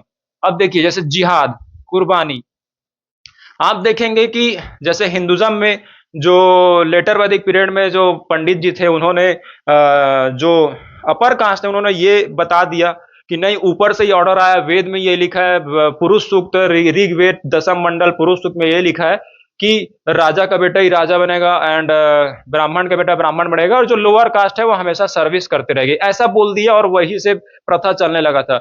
वैसे यहाँ पर देखते हैं कि आज जो, हालांकि जो इस्लाम को अच्छे से जानते हैं वो कभी इस तरह से काम नहीं करते, लेकिन आप देखेंगे जो गलत रास्ते में चले जाते हैं इस्लामिक जो लड़के हैं, उनको किस तरह से माइंड वॉश किया जाता है। जिहाद का गलत मतलब बता दिया जाता है, कुर्बानी क्या होती है गलत मतलब बता दिया जाता है, और उसके साथ साथ फेस्टिवल्स के बारे में भी गलत इंटरप्रेट कर दिया जाता है, जो लेस एजुकेटेड इस्लामिक कल्चर के फॉलोअर्स है या फिर टीचर्स हैं उनके द्वारा, ठीक है। तो यहाँ पर जैसे हिंदुज्म में कमी आई थी, हिंदुज्म का मिस यूज किया गया था उनके प्रिंसिपल्स का, वैसी जिहाद और कुर्बानी जैसे जो टर्म है उसका मिस यूज किया जाने लगा और लेस क्लियरिटी इसमें भी रह गई। हालांकि अभी भी ये पढ़ते हैं, बहुत सारे रीजनल एजुकेशन दिया जा रहा है, लेकिन उसको हिंदी में उनको समझाया जाना चाहिए कि आखिर आपके एक्शन में ये काम कैसे होगा। ये नहीं कि केवल पढ़ते जाना, जैसे हिंदुज्म में बोले कि संस्कृत में अगर बुक पढ़ रहे हैं गीता पढ़ो तो संस्कृत में आपको लर्न भी हो गया, याद भी हो गया, एग्जाम होता है तो आप उसमें टॉप भी कर जाते हैं, लेकिन उसके मीनिंग को समझ नहीं पा रहे कि आखिर वो हिंदी में, क्योंकि अभी हम हिंदी बोलते हैं ज्यादातर, कोई भी रिलीजन के लोग हो, या फिर इंग्लिश बोलते हैं या फिर रीजनल लैंग्वेज बोलते हैं। तो इन लैंग्वेज में उस प्रिंसिपल को बताया जाना चाहिए कि उसको हम अपने लाइफ में कैसे इंप्लीमेंट करें।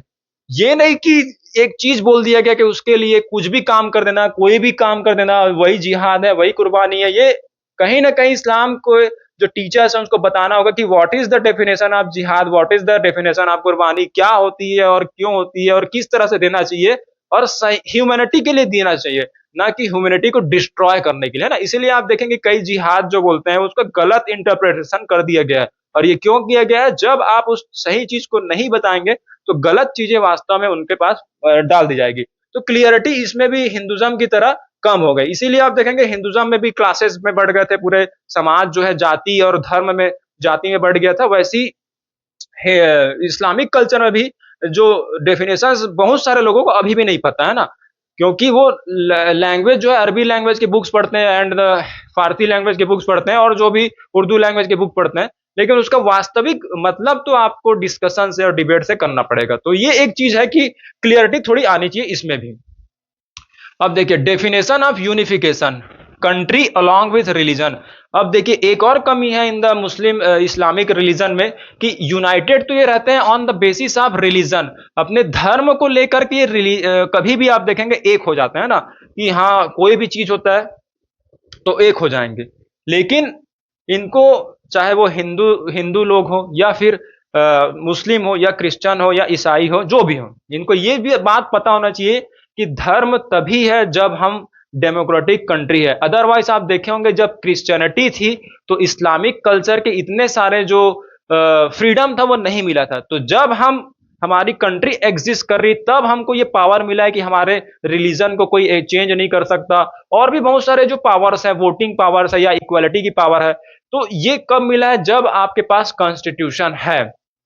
तो if you respect your regional book, Quran की आप जिस तरह से इज्जत करते हैं और इस तरह से उसके लिए डेडिकेटेड रहते हैं, वैसे ही आपको ये बात समझना होगा कि आप इंडिया में अगर आप इस्लामिक जो कल्चर के फॉलोअर है वो रह रहे हैं, तो कॉन्स्टिट्यूशन नाम का एक बुक है, उसी ने उनको सिक्योरिटी और उन्हीं ने उनको बराबर हक दे रखा है, लाइक हिंदुज्म। तो ये बात जिस दिन हिंदू समझ जाएंगे कि मुस्लिम जो फॉलोअर्स है उनको बराबर का हक है जितना हिंदुज्म का है, और यही बात मुस्लिम फॉलोअर्स समझ जाएंगे कि हमको अगर एक पावर मिला है तो कॉन्स्टिट्यूशन से मिला है।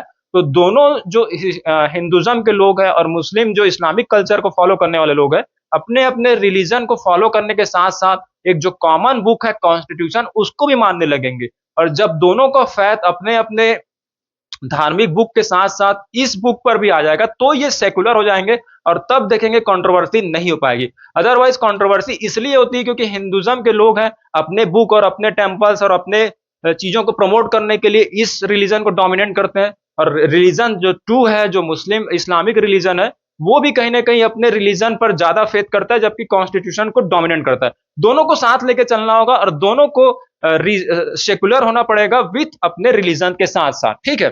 तो वो हो पाए ना हो पाए, लेकिन आप if you are preparing for UPSC तो आपको ये जो सब्जेक्ट है उसको, काफी सेंसिटिव टॉपिक है, उसको समझना होगा, ठीक है। तो ये हो गया डेफिनेशन ऑफ यूनिफिकेशन। इसको बताया जाना चाहिए कि रिलीजियस यूनाइटेड तो आप रहिए, साथ साथ इस देश के लिए भी यूनाइटेड रहिए और इस देश के लिए भी खड़े होइए, है ना। तो तब जा करके आप, देश है तब धर्म है, धर्म है तो देश नहीं है। क्योंकि आप देखेंगे धर्म पहले भी था, चाहे वो हिंदुज्म के धर्म हो, उस समय आप देखेंगे कि बहुत सारी डायनेस्टीज आई, इनसे जो लिबर्टी थी वो छिन गई। मुस्लिम इस्लामिक कल्चर था, आप देखेंगे 1857 का जो रिवॉल्यूशन हुआ था, बहादुर शाह जफर जब किंग थे तो भी वो कुछ नहीं कर पाए थे, जबकि इतने सारे कंट्रीज थी, फिर भी आप देखेंगे कि वो वार हार गए थे। और तीसरी जो शक्ति थी वो आकर के Hinduism and Sikhism and Islamic culture सब पे राज करती थी। और सेम सिचुएशन आज भी हो रहा है कि आज भी हमको धर्मों के नाम पर, जाति के नाम पर तोड़ने की कोशिश की जा रही है, और पॉलिटिकल पार्टीज इसमें कुछ नहीं कर पाएंगे क्योंकि उनके जो वोट है वो फिक्स है, तो वो कभी भी सच नहीं बता पाएंगे। तो सच आपको कोई ना कोई टीचर्स बताने की कोशिश करेगा, तो आप समझने वाले होंगे, समझ जाइए, ठीक है। तो यूनिफिकेशन का डेफिनेशन इनको क्लियरिटी होना चाहिए, और इनके जो टीचर्स है, जो रीजनल टीचर है, जैसे तकरीर करने वाले मौलाना मौलवी है, उनको भी समझना चाहिए और उनको भी ये बताना चाहिए कि देश का भी आपको उतना ही रिस्पेक्ट करना पड़ेगा जितना आप रिलीजन का करते हैं। कुछ कुछ लोग बताते हैं, ऐसा नहीं है कि सब कुछ नहीं बता रहे, लेकिन मैक्सिमम जो है वो नहीं बता पा रहे। तो कहीं ना कहीं एक टॉप जो है, ये तो मोनोथेस्टिक कल्चर है ही है। तो एक जो जो सबसे टॉप का टीचर है वो सब टीचर्स को बताए, और सब टीचर्स इस्लामिक कल्चर के फॉलोअर्स को बताएं, तो कहीं ना कहीं इनको भी पता चलेगा कि यूनिफिकेशन रिलीजियस होने के साथ साथ आपका कंट्री के वाइज भी होना चाहिए, ठीक है। अब देखिए पांचवा जो है, जो कमी देखते हैं, लेस कन्फेशन। लेस कन्फेशन में क्या होता है, आप देखेंगे जब भी कंट्रोवर्सी होती है कोई भी, तो इस्लामिक कल्चर में ये कमी है। हालांकि जो एजुकेटेड है वो तो एक्सेप्ट कर लेते हैं अपनी गलतियों को, लेकिन जो नॉर्मल जो इस्लामिक फॉलोअर्स है वो कभी भी आप देखेंगे कि स्वीकार नहीं करते। जैसे आपने क्रिश्चियनिटी में देखा होगा कि वो कन्फेस कर लेते हैं कि हाँ मैंने गलत किया तो गलत किया, ठीक है। लेकिन इसमें जो है कन्फेशन नहीं हो पाता, ये कहीं ना कहीं गुमराह होने की कोशिश करते हैं। जैसे कोई भी टॉपिक में आप देखेंगे, इजराइल फिलिस्तीन का वॉर है या कहीं भी है, जैसे कसाब को अगर सजा दिया गया, या फिर कोई भी जो गलत इंसान है, चाहे वो कोई भी रिलीजन को, not only in the Hinduism बल्कि इस्लामिक कल्चर या कोई भी कल्चर में, अगर कोई पर्सन गलत है तो आपको एक स्टैंड लेना चाहिए, एक क्लियरिटी होना चाहिए, क्योंकि आपका जो रिलीजन है पूरा पूरा क्लियरिटी के लिए जाना जाता है। तो उनको एक सीधा सीधा बोलना चाहिए कि हाँ ये गलत है, इसको सजा दे दो, ठीक है, और नहीं है तो नहीं दो। अभी भी आप देखेंगे कि कुछ कभी कोई इस रिलीजन से रिलेटेड अगर कोई गलत काम होता है, इसके इस रिलीजन के फॉलोअर्स देखेंगे कि कहीं गलत चोरी करते हुए कहीं पकड़ाए जाते हैं, तो रिलीजन जो है इनको बचाने की कोशिश करता है। हालांकि सब नहीं बचाते हैं, लेकिन आप देखेंगे, आप देखते ही होंगे आसपास के अपने माहौल में कि कन्फेस करने में काफी टाइम लगाते हैं और इनडायरेक्टली कन्फेस करते हैं, डायरेक्टली नहीं करते। और यही देखेंगे या पुराने समय से आ रहा है, जैसे कि जब भी राजा को हटा करके उनका बेटा राजा बन जाता था, उस समय रिलीजन को रोकना चाहिए था कि आपने अपने फादर को क्यों जेल में डाला और क्यों बना। तो जब उस समय चुप थे और अभी भी आप चुप रहेंगे तो कहीं ना कहीं आपका जो मौन है वो आपको ही नुकसान पहुंचाएगा। और आप देखेंगे कि पहले भी राजा का बेटा उनको जेल में डाल देता था और कन्फेस नहीं कर पाता था, और अभी भी आप देखेंगे कि कहीं ना कहीं आप कॉन्स्टिट्यूशन से तो उसको डिफेंड कर लेंगे, लेकिन वो जो कहीं ना कहीं फॉलोअर्स है वो आपके रिलीजन को ही नुकसान पहुंचा सकते हैं। तो कन्फेशन सीखना चाहिए इन क्रिश्चियनिटी से कि अगर गलत है तो गलत है, सही तो सही है। रिलीजन को उस समय भूल जाना चाहिए और ह्यूमैनिटी के नाते, चाहे वो हिंदुज्म के लोग हो चाहे इस्लामिक कल्चर के लोग हो, कोई भी हो, अगर गलत है वो पर्सन तो गलत है, चाहे वो कोई भी रिलीजन को, ये एक्सेप्ट करना चाहिए, ठीक है। तो लेस कन्फेशन यहाँ पर लगता है। तो ये तो रही 5 जो है माइनस या कमियां जिसको इस्लामिक कल्चर को कहीं ना कहीं दूर किया जाना चाहिए, और हो सकता है कि आगे आने वाले समय में इस तरह से अपडेट हो। अब देखते हैं एक बात, प्लेसेस ऑफ वर्शिप एक्ट 1991, 18 सितंबर 1991 को एक जो एक्ट है वो लागू किया था। हालांकि ये रिलीजन का पार्ट है तो यहीं पर थोड़ा सा देख लेते हैं, डिटेल में हम देखेंगे when we shall study the polity. तो ये places of worship act 1991 pass किया गया था। ये क्या बोलता है, ये बात हम इसलिए बोल रहे हैं क्योंकि आप देखेंगे अभी काफी कंट्रोवर्सी बहुत चलती है। अभी देखेंगे कि बहुत सारे मॉस्क्यू का सर्वे किया जा रहा है और उसके साथ साथ वहां पर मंदिर होने का जो है प्रमाण दिया जा रहा है। इस पर भी बात करना जरूरी है। जब तक आप बात नहीं करोगे तब तक ये कंट्रोवर्सी जो सॉल्व नहीं हो पाएगी, है ना। अगर आप एग्जाम करके बस आप एग्जाम में पास हो जाते हैं और उसके साथ साथ आप बोलते हैं कि मैं अब जो है डेमोक्रेटिक रूप में बोलूंगा नहीं और बस मैं ऑफिस जाऊंगा आऊंगा जाऊंगा, तो कंट्रोवर्सी चलते रहेगी। अगर if you are able to speak in any topic तो you should speak, you must speak in any topic for the democratic people। जब तक आप लोगों के लिए अपने थॉट्स नहीं रखोगे, चुप रहोगे और बस टीवी मोबाइल अगर देखते रहेंगे तो कभी भी कंट्रोवर्सी सॉल्व नहीं होगी। आपको बात करना होगा और जो सही होगा उसका साथ देना होगा, ठीक है। रिलीजन में, रिलीजन से आगे बढ़ करके, रिलीजन को फॉलो करते हैं उसके लिए। तो यहां पर देखिए प्लेसेस ऑफ वर्शिप एक्ट 1991 1991, ये ऐसा एक्ट है, इसमें बोला जाता है सिंपल भाषा में, अगर हम भाई बोले क्योंकि अभी आपने पॉलिटी पढ़ी नहीं है तो एक्ट उतना समझ नहीं आएगा। तो इस नियम में यह बोला गया कि 15 अगस्त 1947 से पहले जो मंदिर था वो मंदिर ही रहेगा, जो मंदिर मस्जिद था वो मस्जिद रहेगा आफ्टर 1947। मतलब जब देश आजाद हो गया तो अब आप ये जो nature of character of places जो ऑफ वर्शिप है, कोई भी आजाद होने के पहले जो हुआ वो हुआ। क्योंकि आपने देखा होगा कि मंदिर बहुत सारे तोड़ करके मस्जिद बनाया गया, दिस इज फैक्ट। वही मैं बोला ना, लेस कन्फेशन। आप कंट्रोवर्सी का एक बहुत बड़ा कारण ये भी है कि कोई भी जैसे इनके फॉलोअर्स है, ये कभी भी आप एक्सेप्ट नहीं करते हुए देखे होंगे डायरेक्टली कि हाँ तोड़ा गया था और जो है मंदिर तोड़ करके मस्जिद बनाया गया था, ये कभी एक्सेप्ट नहीं किए, ठीक है। ये तो रही इसकी कमी आपका इस्लामिक फॉलोअर। अब हिंदुज्म के फॉलोअर्स से क्या कमी रहती है कि जब ये एक्ट आ गया है, जब हम इन द डेमोक्रेटिक उसमें रह रहे हैं, जब आपको पता है कि 1947 के बाद ना कोई मस्जिद, जो मस्जिद है वो मस्जिद ही रहेगी और मंदिर है वो मंदिर ही रहेगा, ठीक है। उसके बाद भी अगर हाँ, लेकिन वो जो राम मंदिर वाला जो टॉपिक था उसको इस एक्ट से बाहर रखा गया था, इसीलिए उसमें तो चलिए जो भी है दोनों भाईचारा, जो इस्लामिक कल्चर के लोग एंड हिंदुज्म के लोग, दोनों आपस में कंट्रीब्यूट करके काफी अच्छा जो है मंदिर टेम्पल बन गया। और 22 जनवरी 2000 लास्ट ईयर हमने देखा था कि किस तरह से बहुत अच्छे से सेलिब्रेट किया गया था, ठीक है, 22 जनवरी को। तो अब एक जो टेम्पल बन गया उससे काफी भाईचारा का मिसाल दिया गया था। लेकिन अब आप देखेंगे कि आए दिन आप देख रहे हैं इस मस्जिद का सर्वे किया जा रहा है, उस मस्जिद का सर्वे किया जा रहा है, और जबकि ये कानून में स्ट्रिक्टली मना किया गया है कि अब जो है जो मस्जिद है वो मस्जिद ही रहेगा और मंदिर है मंदिर ही रहेगा। तो फिर आप देखेंगे इस देश में इतने सारे केसेस पेंडिंग हैं। आप देख सकते हैं कोलकाता का केस देख सकते हैं, डॉक्टर का कितने दिन बाद उसको जो है जस्टिस मिला। निर्भया केस में देखेंगे 8 से 10 साल लग गए थे, जबकि सब कुछ क्लियर था उसके बाद। उसमें कोई भी डिबेट नहीं करेगा। लेकिन हजारों, सैकड़ों, 100 साल पहले जो है मंदिर था, मस्जिद, इस पर सर्वे किया जा रहा है। और एक और बात देखिए कि हिंदुज्म के द्वारा क्या इसमें आर्गुमेंट दिया जाता है कि केवल हमको पता करना है, ठीक है, चेंज तो नहीं होगा। जैसे राम मंदिर तो बन गया वहां, उसको इस एक्ट से बाहर रखा गया था, लेकिन अब जो बाकी साइट्स है या बाकी जहां भी सर्वे हो रहा है, जैसे संबल हो गया, ज्ञानवापी हो गया, या फिर अजमेर दरगाह शरीफ आप देख रहे होंगे, वहां केवल सर्वे किया जा सकता है। इस बात को अगर दोनों लोग समझ जाए, हिंदुज्म के जो फॉलोअर्स हैं और इस्लामिक कल्चर के फॉलोअर्स हैं, तो कहीं ना कहीं कंट्रोवर्सी की जरूरत नहीं होगी। जब भी ऐसा सर्वे किया जाता है तो हिंदुज्म के फॉलोअर्स को यह समझना चाहिए कि केवल आपको यही पता चलेगा कि वहां क्या चीज था, क्या चीज नहीं था, ठीक है। लेकिन हिंदुज्म के लोग खुद मानते हैं कि गॉड जो है इज एवरीवेयर। जब आपको पता ही है कि गॉड एवरीवेयर है, तो फिर आखिर what is the value of सर्वे, उससे आपको क्या पता चलेगा, ठीक है।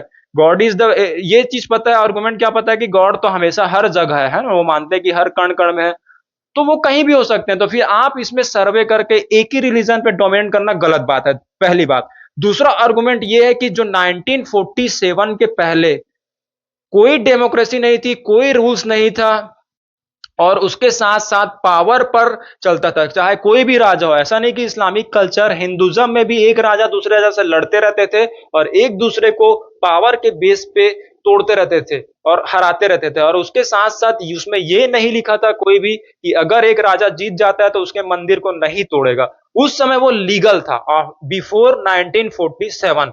लेकिन अगर आप 1947 के बाद देखेंगे तो ये जो एक्ट है वो ना केवल मस्जिद को बचाएगा बल्कि मंदिर को भी बचाएगा। अब आप देखेंगे 1947 के बाद ऐसा कभी भी नहीं देखा गया होगा कि इस्लामिक कल्चर के लोग आए और मंदिर को कहीं ना कहीं नुकसान पहुंचाने की कोशिश की है, ठीक है। और ना ही हिंदुज्म की तरफ से देखा गया होगा कि कोई मस्जिद को तोड़ने की कोशिश की गई। तो हिंदुज्म के लोग आर्गुमेंट क्यों डालते हैं, वो जो सब्जेक्ट है वो है 1947 के पहले का। और हिंदुज्म के लोगों को यह भी पता है कि अब चेंज नहीं हो सकता एक्सेप्ट श्री राम मंदिर। तो राम मंदिर बनने के बाद, श्री राम मंदिर बनने के बाद अगर ये चेंज नहीं हो सकता, तो कहीं ना कहीं केवल आपको यही पता चलेगा कि वहां मंदिर था या मस्जिद था। इससे आप बताइए कि क्या देश को फायदा हो सकता है, ठीक है। उसके साथ साथ मुस्लिम जो इस्लामिक कल्चर है उनको भी ये थोड़ा सा डर जाते हैं कि अब तो हर हर मस्जिद टूट जाएगा। मैंने बताया ना, माइंड वॉश करना काफी आसान है। तो इनमें क्या है, जो जो जिन्होंने कॉन्स्टिट्यूशन नहीं पढ़ा है, जो भी रीजनल है, चाहे वो हिंदुज्म के रीजनल टीचर्स हो या फिर इस्लामिक कल्चर के रीजनल टीचर्स हो, वो केवल रिलीजियस बुक्स पढ़ते हैं और जो अभी जिससे देश चल रहा है कॉन्स्टिट्यूशन उसको नहीं पढ़ते। तो यहाँ के जो रिलीजियस टीचर्स है वो मुस्लिम जो फॉलोअर्स है उनको भड़का देते हैं कि अब तो टूटेगा ही टूटेगा। जबकि ये एक्ट खड़ा हुआ है, इसको कुछ लोग ही जानते हैं, तो वो केवल सर्वे हो सकता है, कोई भी अब बदल नहीं सकता, ठीक है। तो दोनों जो हिंदुज्म के फॉलोअर्स हैं और इस्लामिक कल्चर के फॉलोअर्स हैं, दोनों को इस एक्ट को जानना पड़ेगा।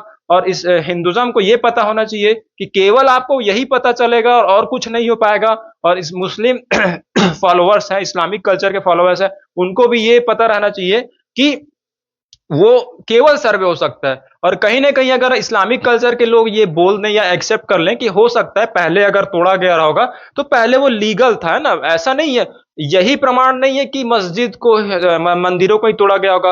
हो सकता है कहीं हिंदू अगर किंग रहे होंगे तो मस्जिद को भी ब्रेक किया गया होगा और मंदिर बनाया गया होगा।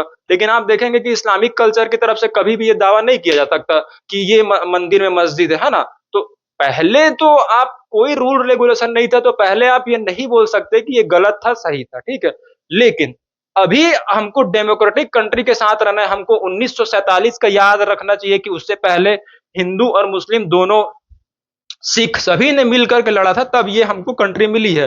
तो ये दोनों को एक्सेप्ट करना होगा और 1991 जो एक्ट है उसको अच्छे से जानना होगा और दोनों जो साइड्स है उसको हमको समझाने की कोशिश करनी होगी। हालांकि लोग समझे ना समझे, रीजनल जो हिंदुज्म के रीजनल टीचर्स है, इस्लामिक रीजनल टीचर्स है, वो शायद इस बात को समझ ही नहीं पाएंगे क्योंकि उसके लिए आपको कॉन्स्टिट्यूशन पढ़ना पड़ेगा। तो अगर आप पढ़ रहे हैं तो ये क्लास इतनी लंबी इसलिए थी क्योंकि सालों लग गए लेकिन ये कंट्रोवर्सी दूर नहीं हो पाई। तो I hope that if you are preparing to UPSC अगर आप सेलेक्ट होते हैं तो इस टॉपिक से काफी कम समय में उनको ये बात बताएंगे और ये जो कंट्रोवर्सी है और दूर हो पाएगी।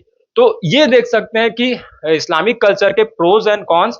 और आप एट द एंड मैं यही बोलना चाहूंगा कि कोई भी रिलीजन जो इंडिया में सरवाइव कर रहा है या फिर रह रहा है, उससे हमको अच्छी चीजें सीखनी होगी। और आजादी में इन्होंने भी पार्टिसिपेट किया है, तो इनके अच्छाइयों को लेना होगा। और इस रिलीजन में अगर कोई गलत पर्सन है, चाहे कोई भी रिलीजन में गलत पर्सन है, तो उसको कॉन्स्टिट्यूशन के अकॉर्डिंग ही सजा देना होगा, और इसलिए हमको काम करना होगा। और आपने देखा होगा कि जैसे हिंदुज्म राजा रहे, इस्लामिक कल्चर के राजा रहे, लेकिन इन्हीं को आपस में लड़वा कर फूट डालो, डिवाइड एंड ब्रेक रूल जो है लॉर्ड डलहौजी आराम से आकर के लड़ाने की कोशिश की थी। और जब एक दूसरे से लड़ने लगे थे हिंदुज्म एंड मुस्लिम के लोग, तो आपस में आराम से उसको गुलाम बना लेता था। आज भी कुछ सिचुएशन वैसे ही आप देखेंगे, इतने सारे एमएनसीज है, इतने सारे मल्टीनेशनल कंपनीज है, वो आकर के राज कर रही है, लेकिन हम ऐसे ही हिंदुज्म एंड इस्लामिक कल्चर के कंट्रोवर्सी में लगे रहेंगे, मंदिर मस्जिद करते रहेंगे, तो कहीं ना कहीं हम इकोनॉमिकली गुलाम हो सकते हैं। आप देखेंगे कि कितने सारे एफडीआईज आ रही है, बाहर की कंपनी आ रही है, लेकिन लोकल कंपनी जो है ग्रोथ नहीं पा रही है। तो कहीं ना कहीं ऐसे कंट्रोवर्सीज में ना पड़ करके पूरे इंडिया को, इस डेवलपिंग कंट्री को डेवलप कंट्री कैसे बनाए, और आने वाला समय जो होगा वो डिजिटल होगा, तो वेपन्स कैसे यहाँ पर हम खुद बनाने की कोशिश करें, अपना सिक्योरिटी पर कैसे डेवलप करें, हेल्थ एजुकेशन कैसे दें, उसको इस्लामिक कल्चर के पॉजिटिव चीजों से देखना चाहिए। और हिंदुज्म को भी इससे बहुत कुछ सीखना चाहिए, और सबको मिलकर के इस कंट्री को फिर से यूनाइट करना होगा। और दोनों सारे धर्मों के अच्छे अच्छे चीजों को लेकर के, जब जिस तरह से अच्छे अच्छे बातों को लेकर के कॉन्स्टिट्यूशन बनाया गया, वैसे ही सभी धर्मों के साथ साथ अच्छी अच्छी चीजों को लेकर के जब हम इस कंट्री के सर्विस के लिए काम करेंगे, तो कहीं ना कहीं ये देश डेवलप कंट्री जरूर बन जाएगी। तो ये रहा इस्लामिक कल्चर के pros and cons. Next class में हम देखते हैं सिखिज्म के बारे में। Thank you.